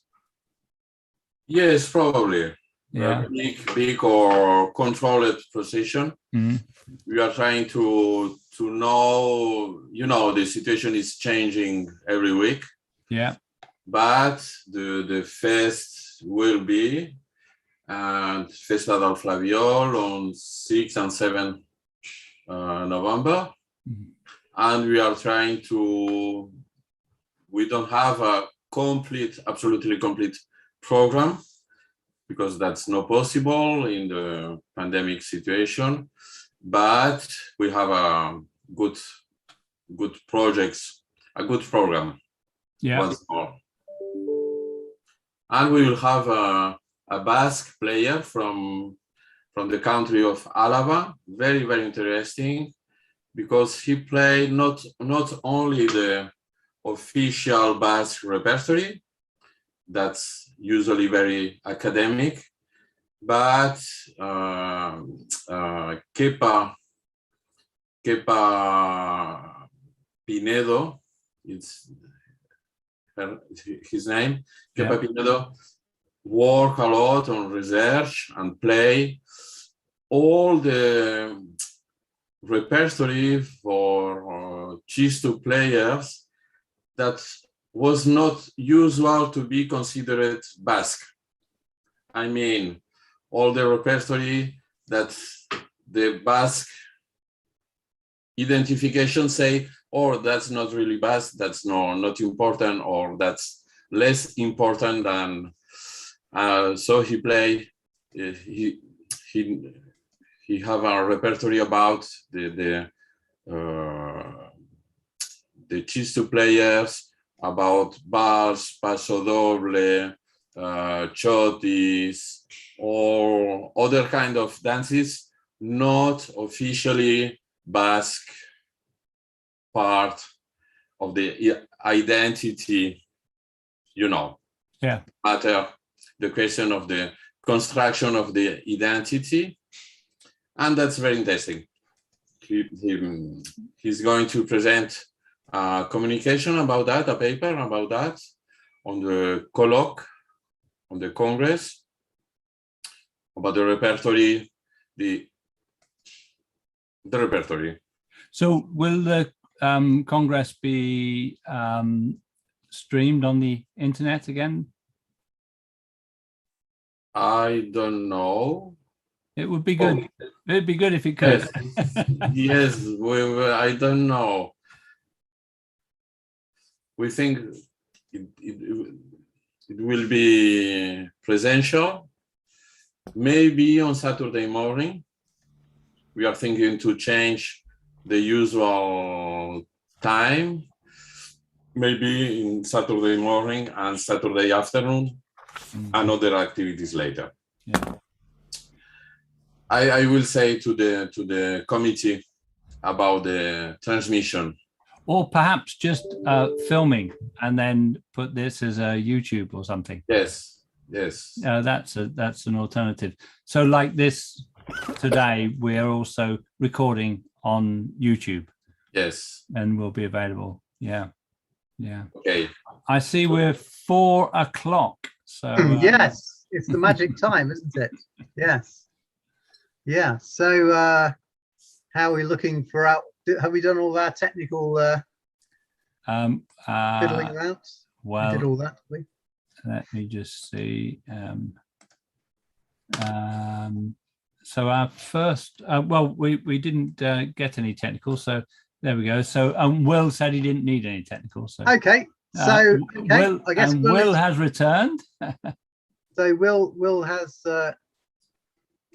returned and he's all sorted. Okay. So without further ado, then after all these kind of brilliant, I just love some of the stuff we've had so far. It's really really loved it. And now we have William Summers playing on the march, terminology, instrumental groupings, fashions in music, and the practicalities of playing while walking. Over to you, Will. All right, thank you very much. I've just got off the bus and got a coughing fit, so I got some water. Great. I've been, as I said, I've first put together my ideas, do my homework on the bus as usual, and we've had such good presentations. I thought I'd lower the tone a bit by waffling vaguely. Well, I was just trying to bring together a few ideas that I have about the various things that I play, because I'm a new pipe and table player. My main instruments are recorder and flute. I play them a lot. I mean, I perform a lot and I teach them as well. And I've just got myself 2 pipes, table pipes from Barry Lloyd. One, a larger baroque picture, so I can play in an ensemble of tuned down instruments, violin, keyboard maybe, and one a higher pitch in D, which I could play with some Morris dancers. And I was interested. So I know about a little bit about the history. I've gathered a bit for Stephen Rowley and others about how it works, and I was wondering about the associations of particular instruments which are not mainstream. So rather than say the main orchestral instruments, flute, recorder, woodwind, the violin family, with their huge ranges of vast repertoire and their quite flexible nature, or modern rock instruments, these are much more particular instruments. They have particular purposes, and they often acquire particular associations. So the ones I'm looking at the moment are my new pipe and table, but also the Pandean pipes, which Bill has looked at before. I think he kindly gave me a copy of his talk from 2015. I know he knows more about it than I do, but I'm looking at it to see what we can say about how they work, and also look at the pipe, the table pipe, and the Pandean pipes, and see what the similarities might be and the differences might be. Also, the Crumb Horn, that's another one of my instruments I've been fascinated by a long time. I mean, I think there's something that the Crumb Horn has a particular iconic status in music that's not really. Doesn't really flow exactly from its function, especially now. And I wonder if it always had that feeling, if it always had that air of being a slightly ceremonial, slightly odd instrument. I'll just look at what I could gather from pipes and tables. I know you know more about this than I do. I'm sure Stephen does. But when they arrived or how they were used, I've got some records from Peter Holman's writings. Peter Holman, the musicologist, who writes about the formation of the string ensembles of violins at the Tudor court and thereafter. He mentions that the pipe and tabors were used at the Field of the Cloth of Gold. Pipe is, of course, a non-specific term. It might mean a table pipe. It could mean just a flageolet or even a recorder or some other kind of unspecified instrument. So I'm not quite sure whether they were used pipe with table or whether they used separately. So they were used at the Tudor court often with a rebec as one of some mixed ensembles, and there's the pipes and other instruments of Duchenne, I think, became a little bit more unusual as the Tudor era continued, as timeline of the Tudor era continued. they were added for special effects towards the late 16th and early 17th century in an opera when you had a particular need for a large sound. So the tabor pipe, as illustrated today, was used for, say, ceremonial occasions. I wonder if it had a particular association with a horse and rider, but that's too speculative even for me. Anyway, it has ceremonial occasions and a military purpose. I'm wondering if as Stephen suggests, tabor pipes were quite loud on one tends to think from recorders, whether there might also be an improvising tradition similar to that with drums. You'd have specific drum rhythms for purposes and signalling purposes, drums, and I'm wondering if something similar might have occurred with tabor pipes. Just look at either. So I'm wondering how the tabor pipe passed from military use really into dance, especially in this country. Maybe you could tell me more. With the Pandean pipes, that's a really interesting terminology. Bill sent me the illustration. It's quite well known from 1806 of an ensemble, Pandean minstrels playing in Vauxhall Gardens. 5 musicians with label parts, all playing panpipes, much like their modern copies, but held in a box, which is strapped into their clothing and probably strapped behind them. And I was asked to try to recreate this ensemble for some filming, and I'm not sure we ever got it for Bridgerton. They didn't show very much of us. I mean, we got maybe 1.5 seconds. But anyway, I was asked to recreate the ensemble and I was wondering how this worked, how people might be able to sit down and play percussion with both hands, leaving just a fixed panpipes in front of them. Should I share that photo? Yeah, please. That print from the British Museum? Yeah, that'd be really nice. Here we go.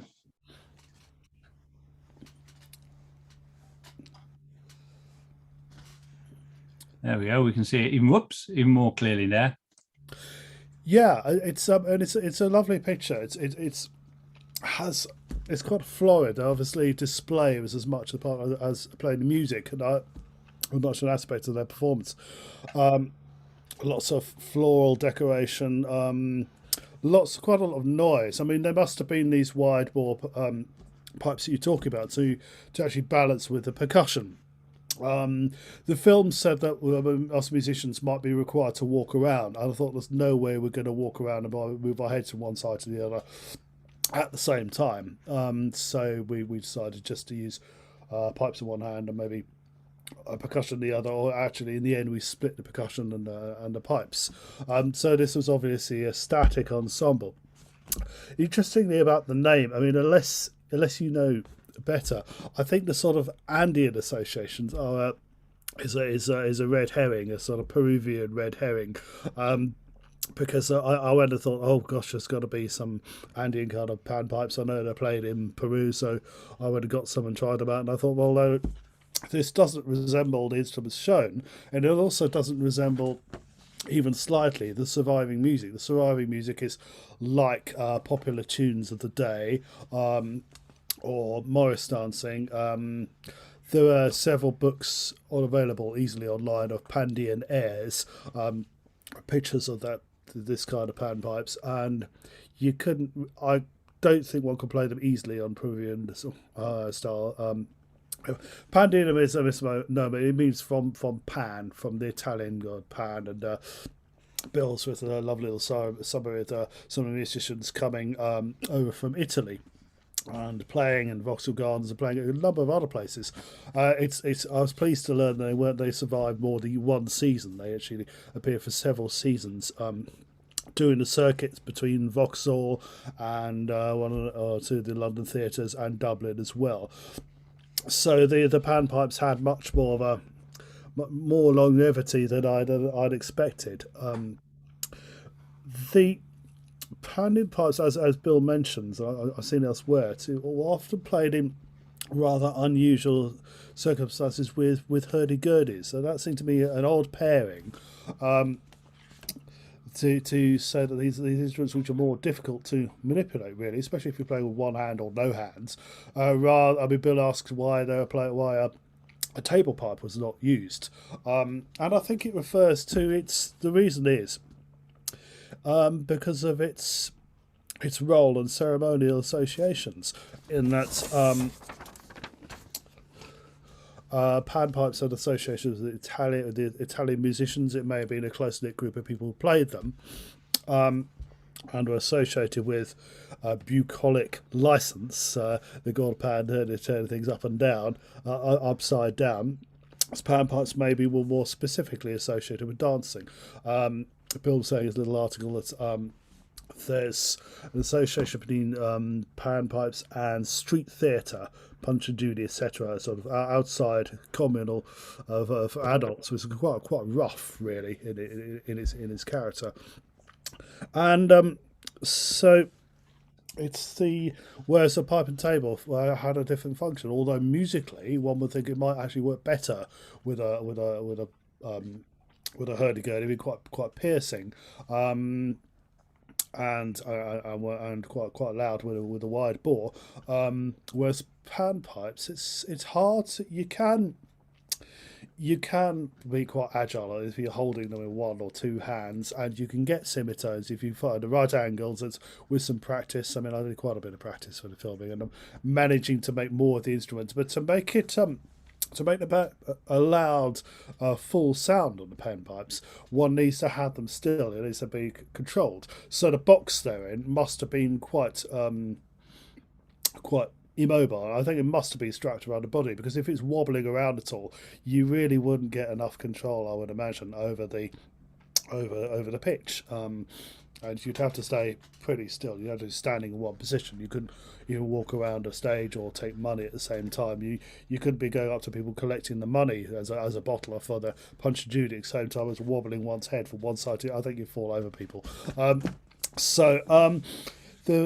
must have been other reasons than practicality for the panpipes to be used in those sort of situations, of street theatre, than sheer volume or practicality. So it looks like different instruments are falling into different associations. Pipe and table with dance and with loud music, public occasions for the general public, and panpipes for these particular theatrical associations around particular groups of players.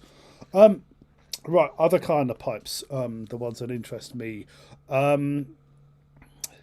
The Crumb Horn next. I'm sure you all know what a Crumb Horn is, but I'll show you one anyway. It's this instrument, and it's got a double reed in the top. I've always liked the look of them and the sound of them. They're one of those, and they've got a good curve at the end, they're notable for a curve. And I was thinking today, I do like to introduce a few jokes into musicology. I was thinking this is the musical equivalent of the pointy shoe in medieval history. It's so delightfully unnecessary. It's one of the reasons people like it. I mean, if you take players, good musicians, good reed players, good shawm players or oboists, they often don't like playing this instrument because it's so inflexible. You have to have it's an absolutely unvaried sound. You can vary the articulation. The articulation is very strong. You can make a lot of different shapes with that. The compass is small, so if you like a greater degree of expressivity in an instrument, let's say as a shawm player does, you'd find this rather irritating. And if you like a bigger range and a larger role in music, like an oboe player, you'd find it really irritating. So why does anybody play this? Excuse me.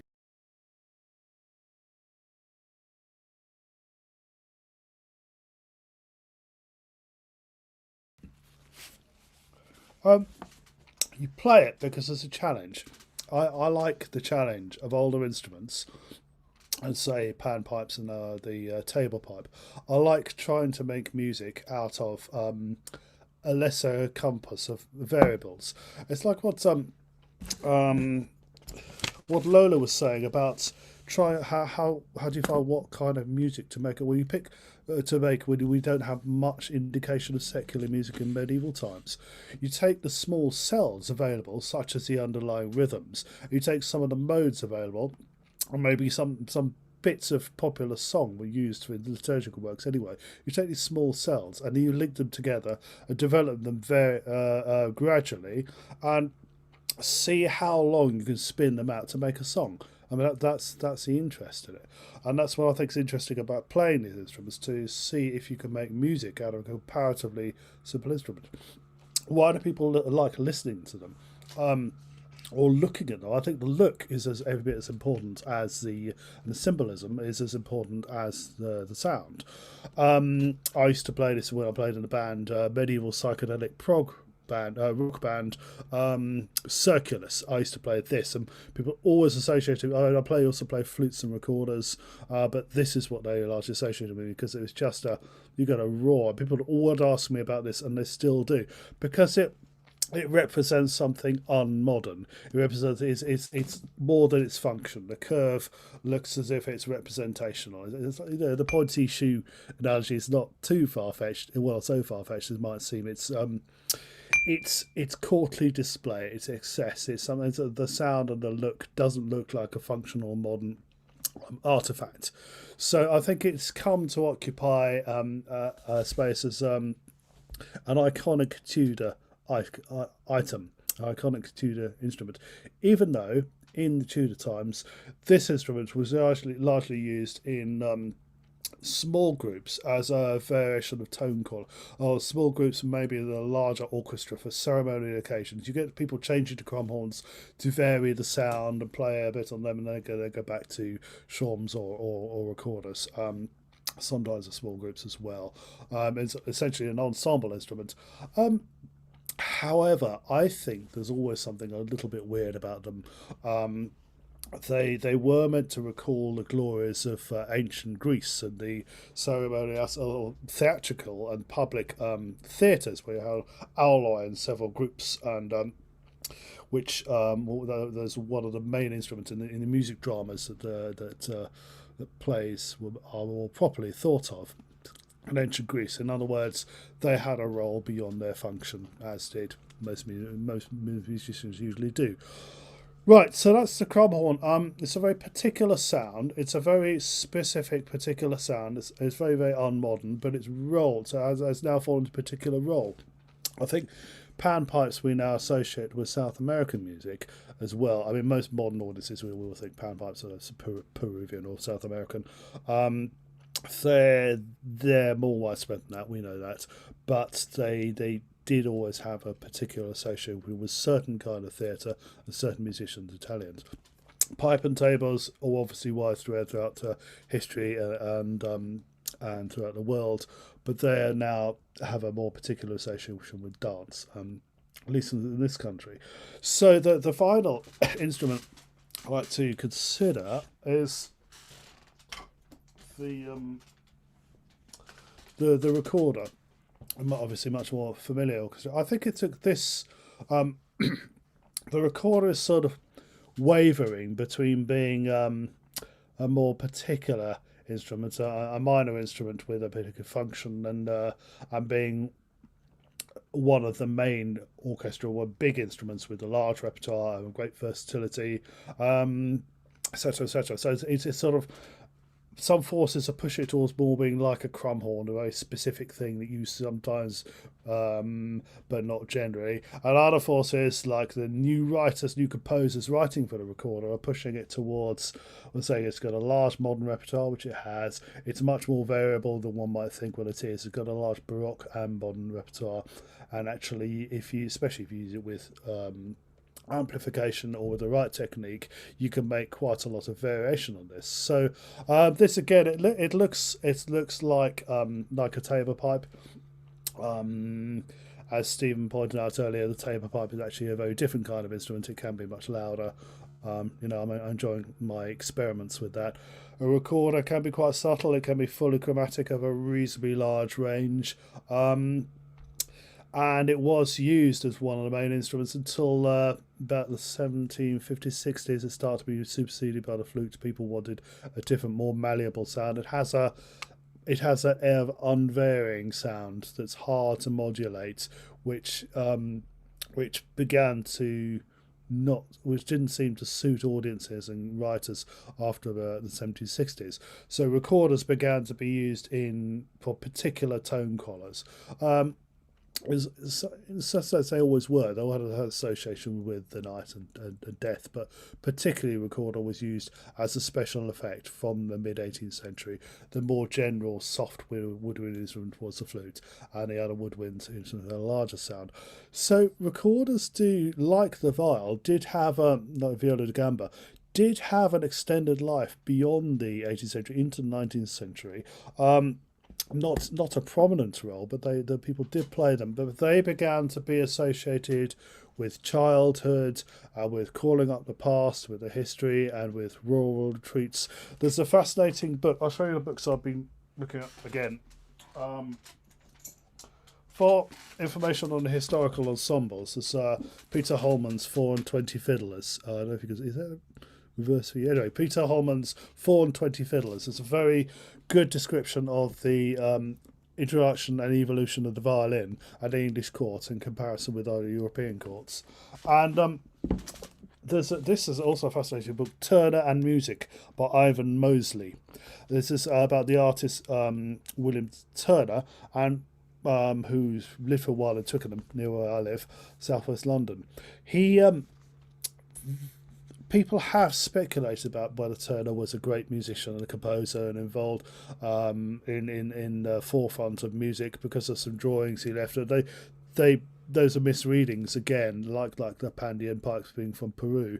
The words these drawings were actually fingering charts for a recorder, and maybe a flute as well. It looks as though Turner dabbled in playing the recorder and the flute in childhood, and a flute and a guitar was left amongst his possessions after he died. There are descriptions of garden parties where somebody sang, somebody played guitar, and somebody played the flute. And recorders appear sometimes in his in a few of his paintings and those of his contemporaries, as again played by a child in a secluded rural setting. So it's floating off into history. Its records are still just about present, but it recalls the past and the distant past and the past of one's own life. So the recorders fell into a very particular role again with an unmodern world. It's almost in the realm of fantasy, although it's a perfectly workable instrument, And the recorder's now come back into fighting for its place as a mainstream instrument. So I think what all these instruments have in common is that they're variation pipes. They're not. You have to find a place for them. You have to be interested in finding their role or maybe expanding the role. To listen or to play them. You have to want to recreate the role. We're all reenactors in a way.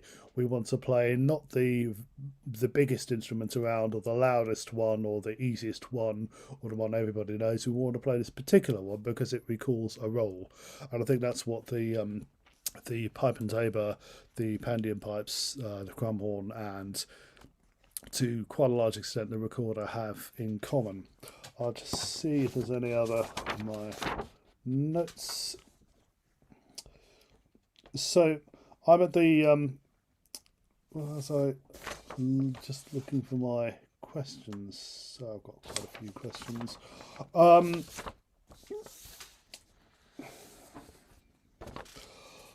I'm at the very beginning of trying to stitch all these ideas together and find some more information as well. I know a lot of you, well, all of you have done more specific research than I have. I've been far too busy doing gigs and teaching and the rest of it. But that's, everyone has to have an excuse, and that's mine.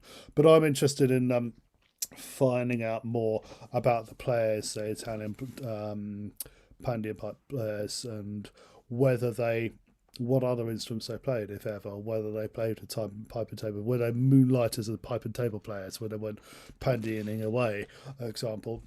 And I'd like to try to recreate. They're trying to see if it's possible to play it for a normal person. Well, it must be, but to play how do normal players of panpipes in a box strapped on, and at the same time with percussion. There's you see from the, maybe you'll notice in the illustration, it's a jangling Johnny there with lots and lots of, I don't know, there's a cymbals. It's quite a, they must have made enough sound. Did I mention that? Yeah, in order to make a reasonable sound on the panpipes, you tend to have to hold it fairly solidly against your mouth. Not pushing too hard, but it needs to be in place. If it's wobbling around at all, you won't be able to produce a clear sound, and you certainly won't be able to get semitones. You can get semitones, but you have to be quite exact in the way you blow them. So I'm interested in finding that out, and the volume of the tabor pipe as well. I've got 2 tabor pipes. I've also got a jointed wooden dole as well. And once I get my plank fixed up, I want the dancing jig doll at the same time as pipe. That's been my aim for many years, and I'm about to achieve it. I do wonder whether there are theatrical associations between the jig doll and the Punch and Judy theatre that Bill was talking about. I don't know, but these are open questions. They're interesting to me, and if you've got anything informative about any of these ideas, I'd be really grateful.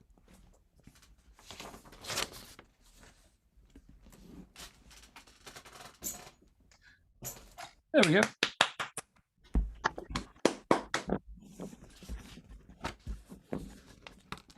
Fascinating, Will. Yeah, thanks, Will. That was really interesting. Yeah. I love the whole thing about that we're all reenacting a role. I'm sure we really are, actually, aren't we? I remember looking up. Philosophical.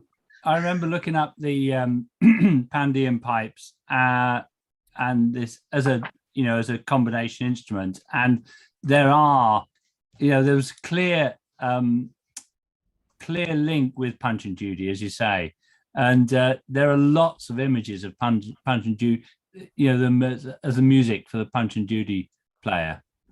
So that's obviously a clear connection there. Great. Frances has quite a lot of those images on her compendium. Excellent. Yes, can I just interject? I suppose I was partly responsible for provoking Will into looking at it. It's something that has fascinated me for a long time, and it is the one area of recreation that we've never really mastered. That is playing the panpipes, no hands, so that you can beat something else with the drum. And I have tried it. I have a little set of panpipes, and I've tried, and I simply gave up. I think it's very hard to know how to do it. So I'm waiting for somebody. I was hoping Will might manage to do it, but actually show us that it is physically possible to do it in that form. So it is a challenge, along with the other challenges, playing the panpipes with the drum. There's a set in the Horniman Museum, so I'll go and see if there are any accoutrements as well as Yeah. They all seem to be held in place by a scarf. You have a coat, a scarf holding your pipes in, and then a coat over the top that holds it all in place, and then your hands are free to do all those other things. Yeah. They're obviously big. Disastrously loose as one bangs away and moves her head from one side to another. You could all end quite, yes. For current use, I would think that building something like a harmonica uses. Blues harmonica players play guitar and harmonica. It's got to be the same problem of an instrument that you blow, usually held by your hands, but put a frame up and to hold it instead. So, yeah. I've got another picture. I've got another image to share. Yeah, the panpipes is only half the problem. It's wonderful. So there are challenges still ahead. The other comment I would like to make was on the Crumb Horn. It's fascinating because it's symbolism. So many music publishers sold their wares at the sign of the Crumb Horn, as though it was much more significant as something you stuck up on your hoarding than as something you played. And I've always been suspicious. The fact that I think Henry VIII had, I can't remember how many dozen Crumb Horns in his chest of his collection when they did the final reckoning.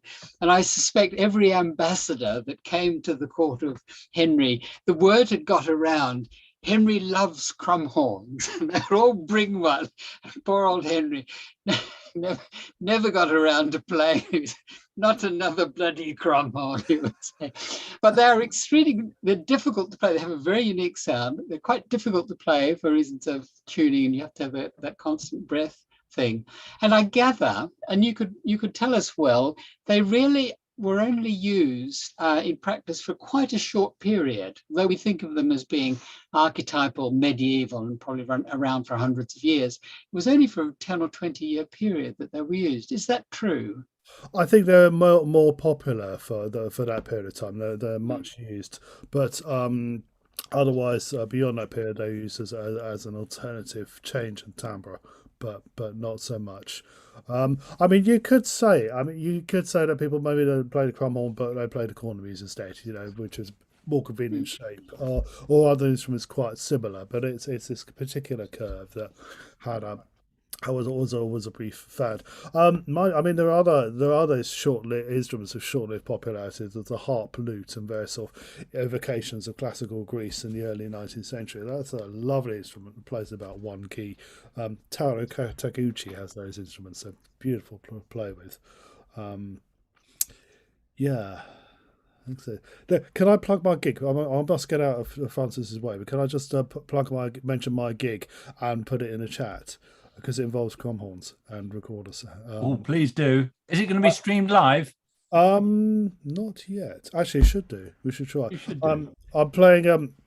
I'm with a new trio. We're releasing our album in Cecil Sharp House on Sunday, 3rd of October. I've also arranged a quartet of Crumb Horns and 3 Morris dancers. I'm all going to try and fit in the bar. And the venue are worried about this, but we're going to do it anyway. So I'll put the details in the chat. Thank you for letting me in. Thanks, Will. Thanks. Thank you. Very, very good. Right. So I think it must be time for us to go over to Francis. So let's see if there's any final technical shenanigans to do, or are we going straight in? Over to you, Francis. I think Francis is going to talk about playing in bands, pictures from the Pipe and Tabor Compendium.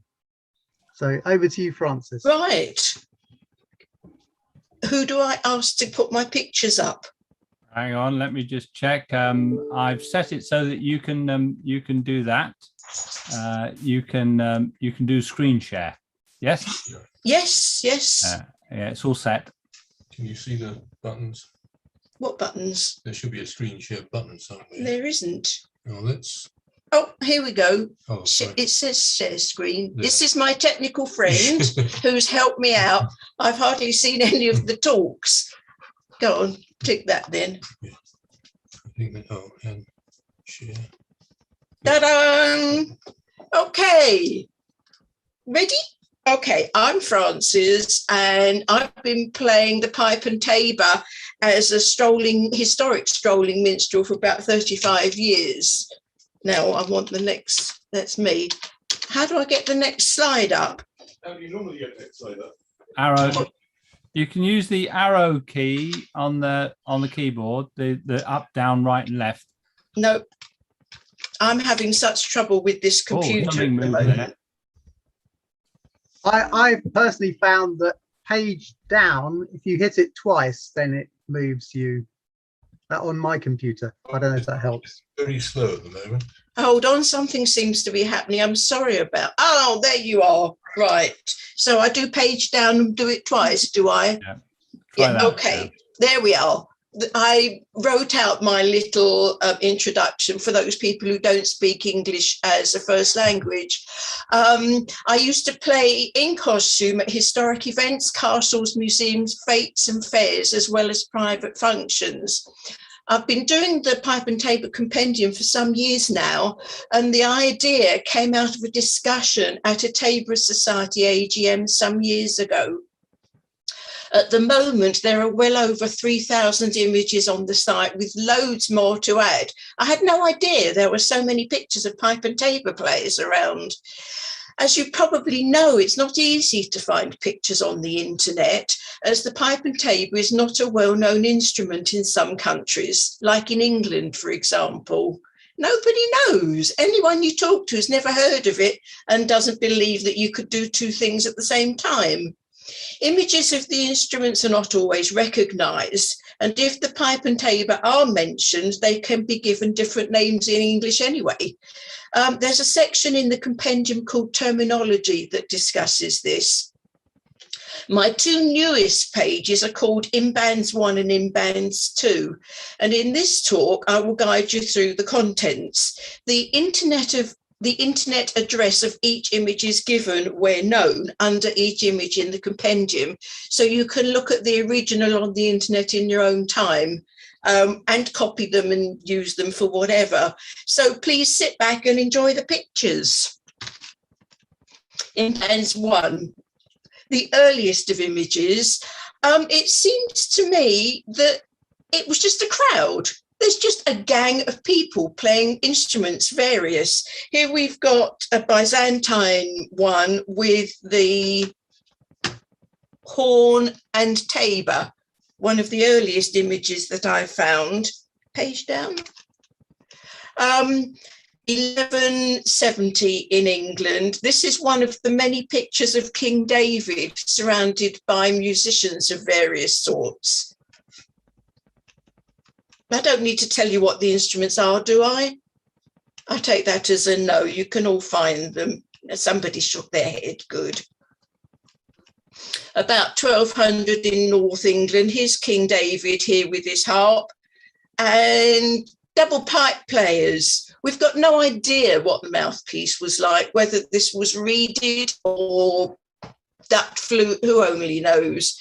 But the usual sortery, somebody juggling cymbals or bells and some kind of bowed instrument, and that one too, which bowed instrument players would probably recognise.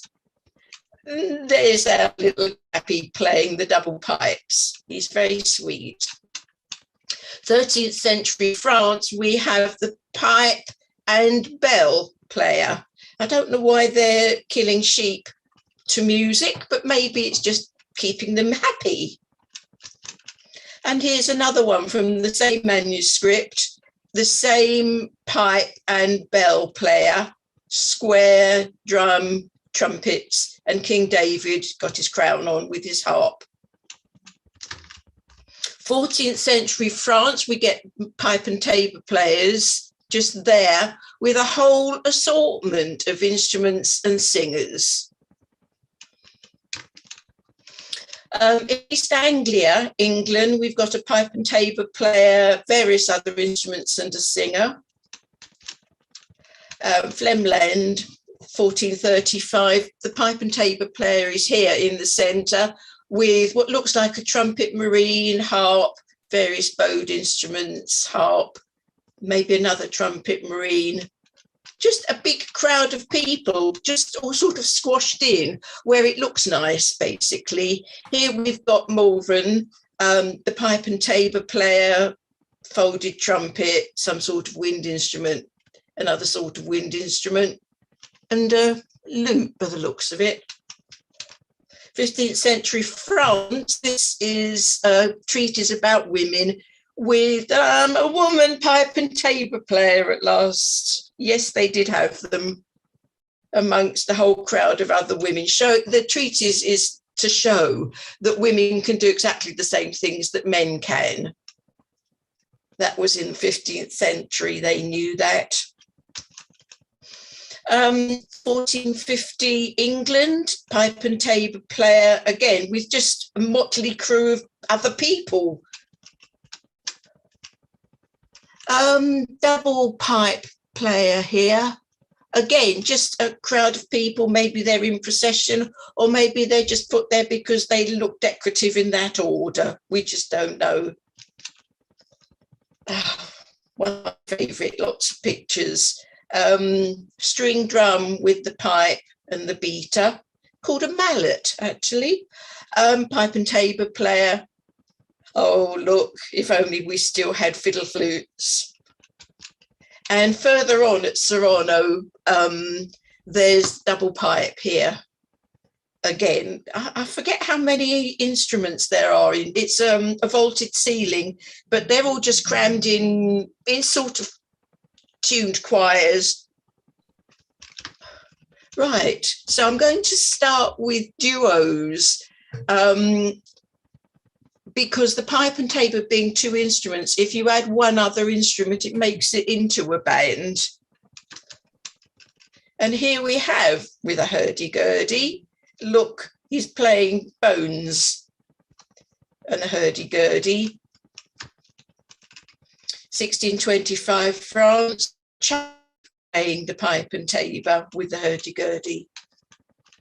18th century Italy, the back of a child playing the tabor, and there's the pipe there, and a rather sweet little doggy. Strolling minstrels in France, again, a child playing the pipe and tabor with two hurdy-gurdies. Looks like they were street musicians. Oh, look, it's Gillian and Rob playing the hurdy-gurdy and the pipe and tabor player. Pipe and tabor was also played with bagpipes. Even if you're a devil, you got to have your bagpipe. In Cheshire, two little corbeaus, pipe and tabor player, bagpipe player. In Belgium, this was the picture that I first saw when I started to make a costume for being a pipe and tabor player. She's just squished in on the edge of the jolly, not the Jolly Minstrels, the Jovial something or the other, 1564. In France, oh, it did it twice. Do I do page up to get back to it? Yes. The pipe and tabor and bagpipe player are just there, squished in at the back. As usual in Europe, the instrumentalists stand on a podium or a table or a bench or something, whereas in England they tend to stand or sit on the ground. In Catalonia in Spain, pipe and tabor player and bagpipe player. And even in the 21st century, you get the same combination of instruments. Oh, look, it's Steve and Gillian in Spain. I hope they enjoyed that, that it was hot. Right, Mallorca, they still play the bagpipes and the pipe and tabor. I haven't done a page for Mallorca yet, that's on my list of things to do, but these lovely men sometime in the 20th century, obviously they've been practicing hard. The pipe and tabor player occurs with other instruments as well to form an ensemble. Here we have something plucked, possibly some sort of lute with a double pipe.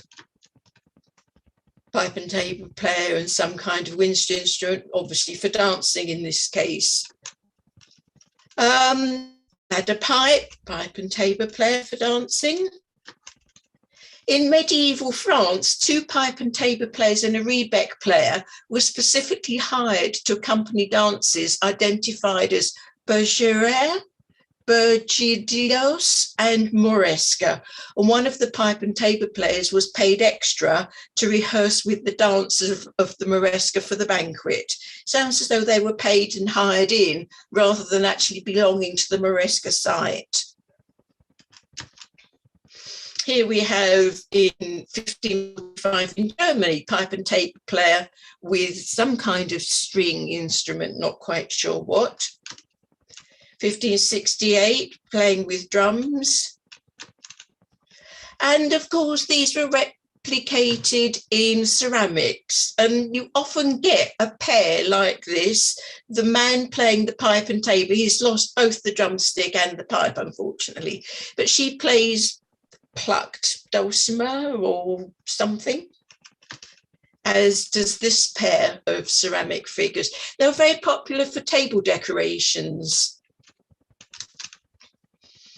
In Berlin, Switzerland, a nunnery was, the nuns all died out actually. And when people went in, they found pictures on the wall, including an ossuary with a pipe and tabor player and some kind of wind instrument, maybe a shawm. But they're a bit gruesome. It was a tourist attraction for hundreds and hundreds of years. So there's lots and lots of editions of this. And in the Pipe and Tabor Compendium, I've got the ones with the pipe and tabor player associated with the Dance of Death. In the Basque Country, if we come forward to 1908, just there, the two gentlemen are standing on a bench, and it's, of course, an accordion and a pipe and tabor player. 2013, a string drum and a pipe and tabor player.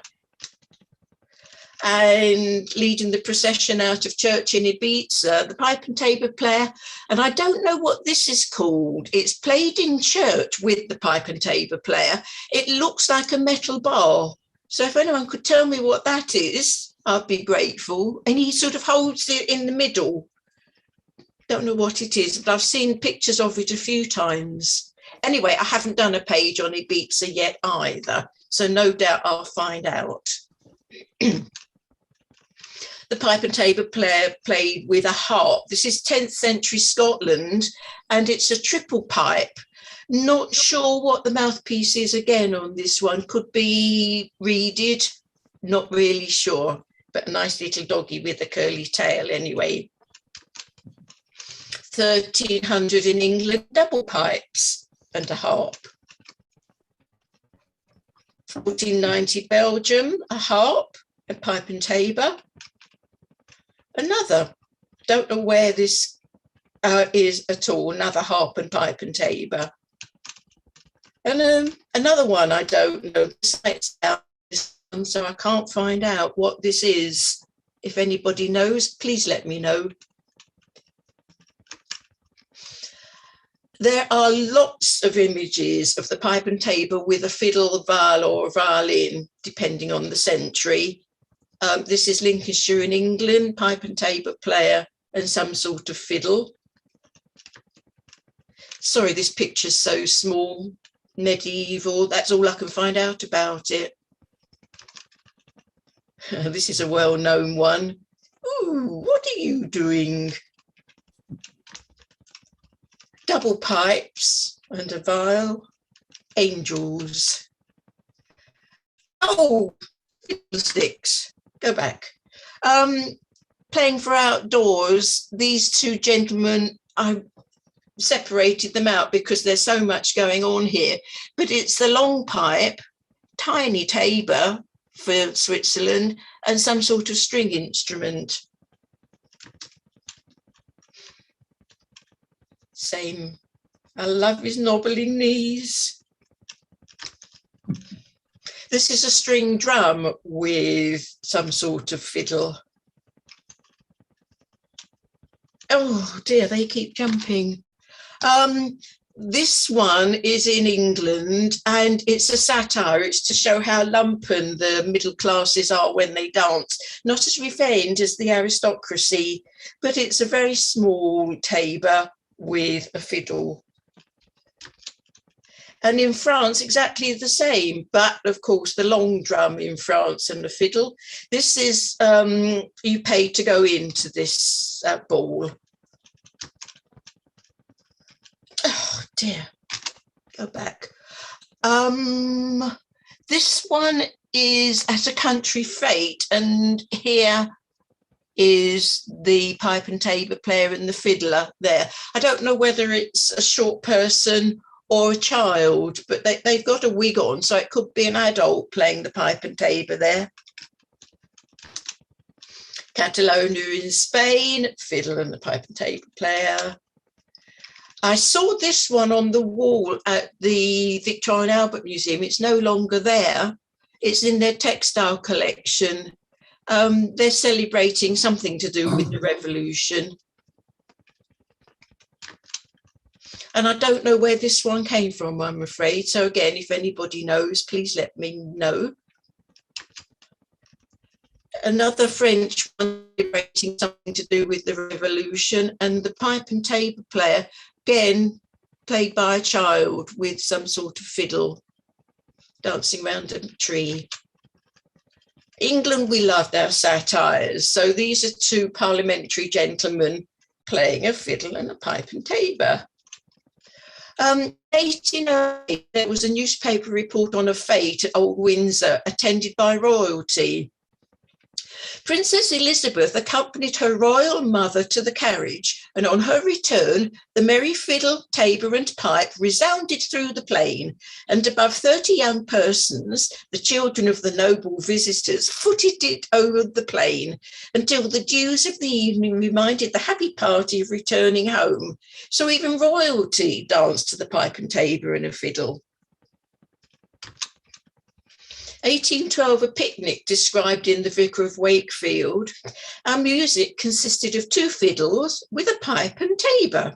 The ladies of the town swam, sprawled, languished and frisked. After the dance had continued about an hour, the 2 ladies, who were apprehensive of catching cold, moved to break up the ball. So all classes seemed at this time to have danced to the pipe and tabor. So it's not very clear. I think they're dancing around a maypole here, but there's the pipe and tabor player and the fiddler, and I don't know what he's doing. In 1850 in Durham, there's a newspaper report. At Darlington, there are persons who recollect when from 200 to 300 lasses and lads would leave the town of a morning to gather in the harvest, transported to the scene of their labour in wains and marshalled by the rustic music of the tabor, pipe and fiddle. The fiddler here is the peg leg, which is a sort of typical view of the fiddler in Victorian times. Here's the pipe with a fluted end and the tabor's there, playing in the street. Here's some French, I'm going to say beggars, but they are really, with a child playing the pipe and the string drum there. This is a group of dancers, and in the background a fiddler and 2 string drum players. And still in France, the fiddle and the string drum. Talking of bands, another way of categorising them is loud and soft, up from the 13th century onwards, I believe, but the pipe and tabor fitted into both categories. Here we have 1047 in Spain, some sort of double pipe, cymbals and a horn. 1250, Italy, horn and looks like a tabor to me. It's got his strung round the neck. In Italy, here is a loud band there with the pipe and tabor player, folded trumpet, triangle, and of course the bagpipe.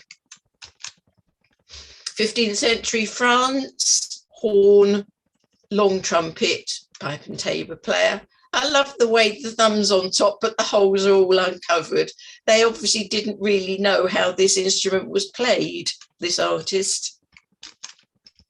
A well-known music with pipe and tabor player, probably a shawm or trumpet, bagpipe player. Soft bands, here's a double pipe. This is King David with some other instruments, lovely bells.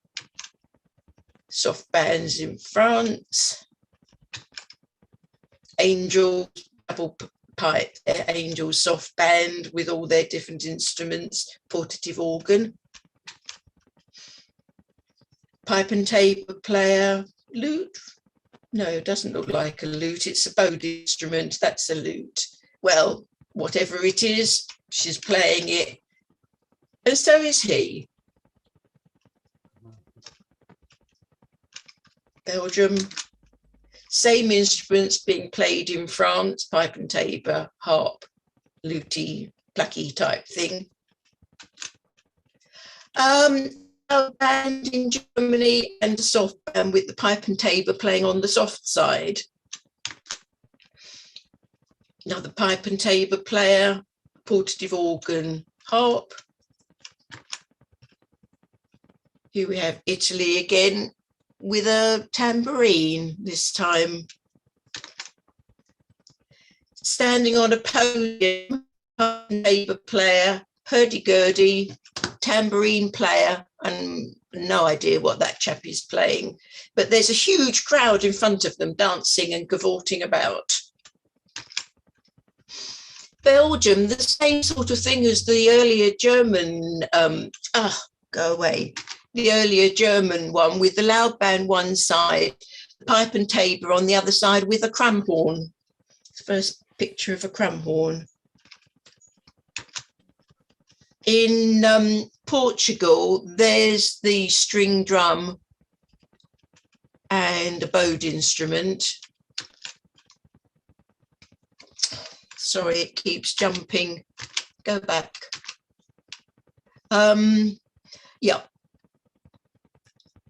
Lots of angels in various choirs playing instruments. Right, another, oh dear, I'm sorry about this. Another way of categorizing players is what it is they're actually doing. And lots of pipe and tabor players are involved in processions. I was when I did this a lot. So here we have Triumphal Procession of Bacchus. Here he is, pipe and tabor player with his little wings. And there's folded serpent maybe, and cymbals. Christening festivities procession. This is Africa, and the pipe and tabor player is playing along with various other people. Why the pipe and tabor was portrayed to represent Africa, who knows why? Maybe the drum, but there's also bagpipes. This is a procession from a Bible. The pipe and tabor player is here, right at the very, very back. So I've enlarged it as much as I can. But that's a huge just gang of people processing away somewhere. This is a wedding procession. The pipe, probably an oboe of some sort, and probably a fiddle, leading the procession after the harvest is finished. And the child is playing the pipe and tabor again. A procession for the Dunmow Flute in England, which is, I think the current one is a revival. I think it stopped for a few years, but the pipe and tabor player is just, there's the pipe and there's a very, very thin tabor. And here we have a religious procession in Spain. There's the pipe and tabor player, fiddler, and two string drums. Sometimes the pipe and tabor player appears to be part of a band, but it isn't part of a band. So, this 1470 Italian painting, the ladies are bathing in the central fountain. There's a loud band, but I don't think that that pipe and tabor player is part of that band. I think it was put in there because it looked good. Here again, there's lots of instrumentalists here, cornet, harp, triangle, and the pipe and tabor player here, together with a shawm player, is either children or they've been extracted from another picture. and put there, and they're slightly out of scale. There's a tabor player, but she's not playing the pipe. In 18th century France, a lot of copies were made of this Longcrete drawing. This is Camargo dancing, pipe and tabor player. And in this particular drawing, there's a little orchestra playing instruments just there. And that's the end of In Bands 1. In Bands 2 isn't quite so long. I like this one because he's being a bit naughty. In the 17th century masque, which is an English court entertainment, a pipe and tabor, a treble and 2 bass violins, 2 sackbuts, a mandora and a tenor cornet appeared. So they were still being used at court in the 17th century. Lots of pictures obviously playing for dancing. Here's a mixed band with the lady dancer in the middle. Oh, let's skip again. Pipe and tabor player in this case is part of the band. You can tell it's European because they're standing on a dais. A loud band, folded trumpet and a horn by the looks of it. These are playing for dance. Lovely long pipe with quite a small drum. In 16th century France, they're obviously doing a line dance, a farandole or something like that. The band's in the tree here, up there. It's from a newspaper cutting, so it's not very clear, but there's definitely tabor pipe. Who knows? That looks like a trumpet. Skippy thing. Here they're dancing in Germany out of doors, and I've just extracted the pipe tabor player, fiddler, and a bass viol of some sort. This is a street band in France, and I haven't included the dancers because they're all disabled. They've all got one arm, one leg or something. And the band, there's the pipe and tabor player. The band is entertaining them and they're having a good old jolly knees up. Different type of dancing indoors with the chandeliers and the very restrained quadrille. And in the corner is the band, and in the band is the pipe and tabor player. In England, they're dancing, it's advertising a ball, and there up is the pipe and tabor player with a fiddler and some anonymous possible instrumentalists behind. Another one, this is the king here. They're doing a right hand up, and there's the pipe and tabor player with a fiddle behind, but this instrumentalist looks like a clarinet of some sort. Chalumeau is having a little natter rather than playing. Another satire from 1815 in England. Up in the here's the dancers going bananas, and up in the balcony is a band with the tabor pipe.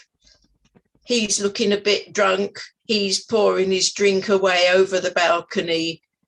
The horn player hasn't actually got the horn in his mouth, so, and they're being paid by the performance. This is one I'm not very sure about. Here are the dancers. Up in the corner here is the band, and this chappie, I'm not sure whether it's a pipe and tabor player or not. This little wriggle, I initially thought was the front wrinkle of his jacket when he sat down, but it could be the other hand on a wind instrument. So I'm not sure about that. Newspaper report, 1826, Jamaica. As it was my business to see everything that could interest me in Jamaica, I accompanied Mr. Matthews to the Bay, where one of these entertainments took place in the house of a free mulatto woman. The music consisted of 3 fiddles, a pipe and tabor, and a triangle. The dancers, male and female, acquitted themselves famously well and performed country dances and quadrilles quite as well, if not better, than I have ever seen at a country ball in England. That's us being colonialists. Are we drawing near to the end, Francis? Yes. Excellent. I don't know what number this is. Yeah, shut me up if you want to. Oh, okay, yeah, no worries. It's just yeah, Steve's looking at his watch and stuff. So, yeah. Okay then. I'll whiz through them without talking so much. They are fascinating, though. Thank you. This is a French street band. Children here playing the instruments. Sorry. This is another street band to some middle-class people in France. There's the band in close-up. Other bands, I don't know what to do with these, whether these are individual instrumentalists or they're playing as a band.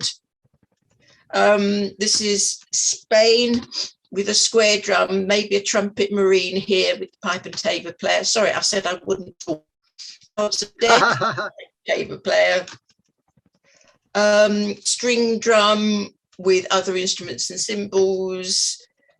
Municipal bands. This is a 1905 picture, but they still have municipal bands in Spain. Look at the pipe and tabor compendium. There's plenty of them there. Excellent. This is a poplar band. Should we sort of exhort people to refer to your sure fine compendium? Okay, yeah. But just I want you to look at the little tiny drum. Yes, absolutely. Yes. Okay, I'll stop there then. The rest of the pictures are on the site. I think that's been absolutely inspiring, Francis. I mean, it's wonderful how you managed to assemble all this stuff. It's just incredible, and I just that they are just amazing images. So yeah, I'm staggered at how many images there are. I had no idea when I first started this there'd be so much. I think it's just very inspiring what you managed to collect. So yeah, thank you very much. Really great. Bill, do you have any closing remarks at all? Oh, I was only going to say that, I mean, the challenge for the rest of us is to find something that Francis hasn't discovered yet. I've got one. Hang on, look at this. What? I've got one here. What? So this is Juanma. So it is. Oh my goodness! Playing the bucket, and his friend playing the bucket. A bucket, yes, and see the looseness of the handle. He wiggles that backwards and forwards. He is brilliant, absolutely brilliant. He does great rhythms at it. No expression whatsoever. He looks like that all the time, and he just beats out a fantastic rhythm. Then we've got Carles and his friend with the lute. This chap here, he does play the pipe, but he's holding his smoking pipe, but he plays the bones. Yeah, they're wonderful. They are. Is Sardinia, is it? No, he's Catalan. And I love the guy on the left is fantastic. Yeah. And unfortunately Christina's no longer with us, but she's playing castanets there. And this was a sardana band like you were showing, cobbler, but with five flaviol players with the little tiny drums there. Absolutely wonderful. And and this is my thing. I found this image of a bagpipe and bell player, and from a similar period to your pipe and bell player, which was quite interesting.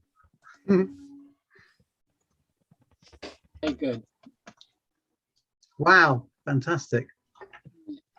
So Bill, what do we do now? Do we? I think we can take questions. First of all, applause for Frances, not only for presenting her paper, but also for assembling the compendium as a most fantastic resource for finding self, finding images. So my first question is, did you see my images, Frances, from the Cronaca del Ferraiola? I managed to see a few of them, but there are some of them on the Pipe and Tabor compendium. All right, I'll look at what you said afterwards. If they're there, I will count that as a fail on my part. Sorry. The challenge remains open. What about Andy's pictures? Are they there? Yes, they are. All of Andy's ones are on there. All of Andy's there. Okay. I have to say, I didn't know that they are on there. I found them independently, but that's just me. Yeah.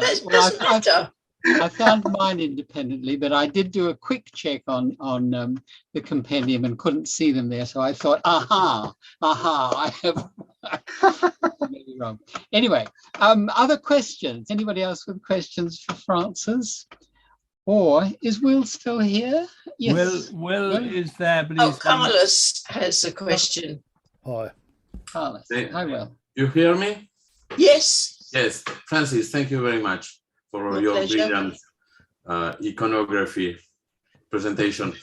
Just an information about you asked for information about the Ibiza iconography from Ibiza. Right, yes. Yeah. Yes. The second on the side, the second music player is playing a kind of sword. It's a sword. Yeah. Oh, right. Yes, that's a kind of ideophone use of a sword with a metal little stick, and the vibration of the sword vertical in playing. That's right. Metallic sound. And it's traditional in church? Yes. Is it played out of church as well? Out, yes, for dance music. Oh, wow. Yes. Excellent, thank you. I shall You're welcome. That.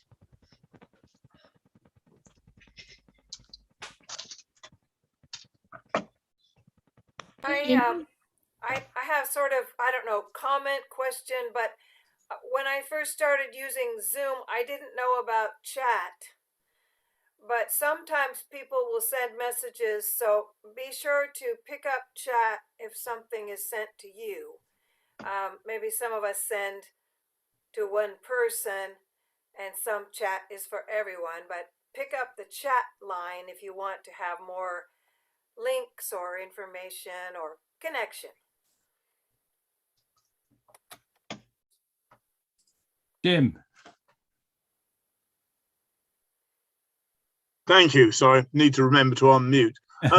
I've found Will's bit very interesting, especially looking at the uses of different instruments and how they're used. There is, of course, lots on the recorder about that. But the bit which I was particularly struck about was that in terms of pipe and tabor pipes were particularly found on the Mary Roads, thinking of sort of later times. And then it just occurred to me that did the sort of function of the tabor pipe, or part of its function, turn into the bosun's call, which is used, still on films to pipe things aboard. No, I had a couple of... same time. Were they there at the same time? I think it was there at the same time, yes. Okay. Do you find bone ones? You find bone bosun's calls? Yes. Okay. Right, okay, so it's not sort and of... bird whistles as well, I think, go back a long, long way. I think you find them pre-Columbian in South America.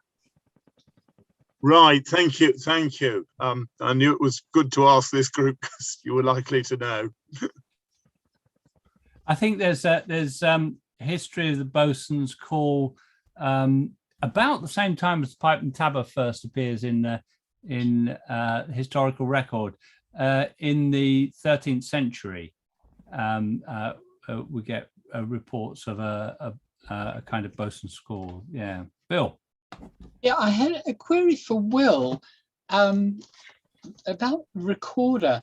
Do you know Arnold Dolmetsch apparently played the pipe and tabor before he took up the recorder? Have you any more information on that? There's a pipe and tabor in the Horniman, or at least a 3-hole pipe that comes from Arnold's collection, and he is said to have given recitals on that some time before he took up the recorder. I'm trying to remember. I can't remember much about that, I'm afraid. I remember him having a recorder and making recorders and popularizing it. Yeah, I mean, he's so much associated with the recorder that I was quite surprised to see that somebody, I can't remember, an Australian woman had done some research and discovered that he had given recitals on pipe and tabor before he actually got into recorder playing. And I thought that's a triumph for us. Exactly. Well, but I'm still trying to find more information to confirm. I actually owned a Dolmetsch tabor pipe. Very good. Long since sold it, but oh, I see. Oh, that would be quite rare and highly collectible, Steve, these days. Would it be? Yeah, it didn't play very well. In fact, it was a useless instrument from that point. No, that's all right. It was probably the first one he made, actually. still valuable. Any other questions? Andy, shall we? If there are no further questions, I mean, I shall, as organizer of the symposium, I guess it's my duty and privilege to actually thank everybody, all the speakers, for what I think has been a symposium that is well up to our usual standards of interest, expertise, academic knowledge, and presentation. So thank you all for participating, and thank you even more for coming to listen to us discourse on our favorite subjects. Okay, Andy, Steve, any more to add? Well, and a thank you to all the people on YouTube as well. We've had about between 15 and 20 people on Zoom, but we've also had up to 12 people, I think, at the time on YouTube. So particular people, we've got Stefan Dolak, Caroline Lepret, Birgit, Liam, Atsu. Yeah, so thank you to all those people on YouTube. Oh, well, we just wave to them, I think. Yeah, wave to the YouTubers. Hi, YouTube. Great to see you. And also, I think a big thank you to Steve for all his amazing technical wizardry, for herding us along into the 21st century. Exactly. I just don't know. I don't know what you mean about colour. Yeah, many thanks, Steve. It has gone really very smoothly, which is largely to your wizardry at technical control. One point to note is it has all been recorded, and I gather the whole session will be up there on the Tabor's YouTube channel for any who care to watch it again, including our squirrel friends.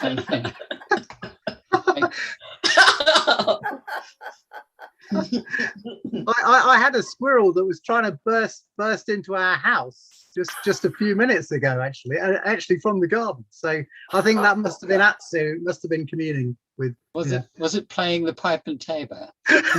In that case, I suspect it might have been Atsu. It probably was Atsu. Yeah. Okay, well, thanks ever so much, everybody. Keep looking at the events and putting them in your calendar, because we've got some more things this evening. We've got got Ollie Simons is going to be helping us with a workshop, tabering for Fieldtown, and then we've got a nice session this evening. More events tomorrow as well. Some stunning events tomorrow, starting with Jez. Yeah, it's going to be a great festival. So keep an eye on all those festival items. And yeah, thanks for attending. Great to see you all. Thank you. Thank you. Thank you. Thank you.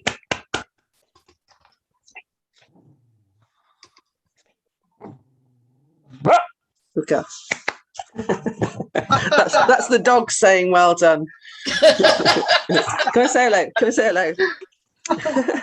Right.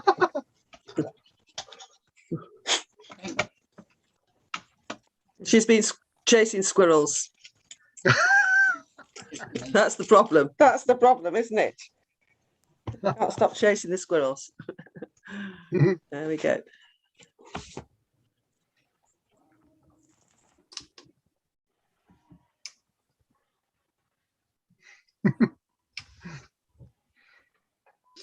I can't get out of this. Thank you. Bye. Bye.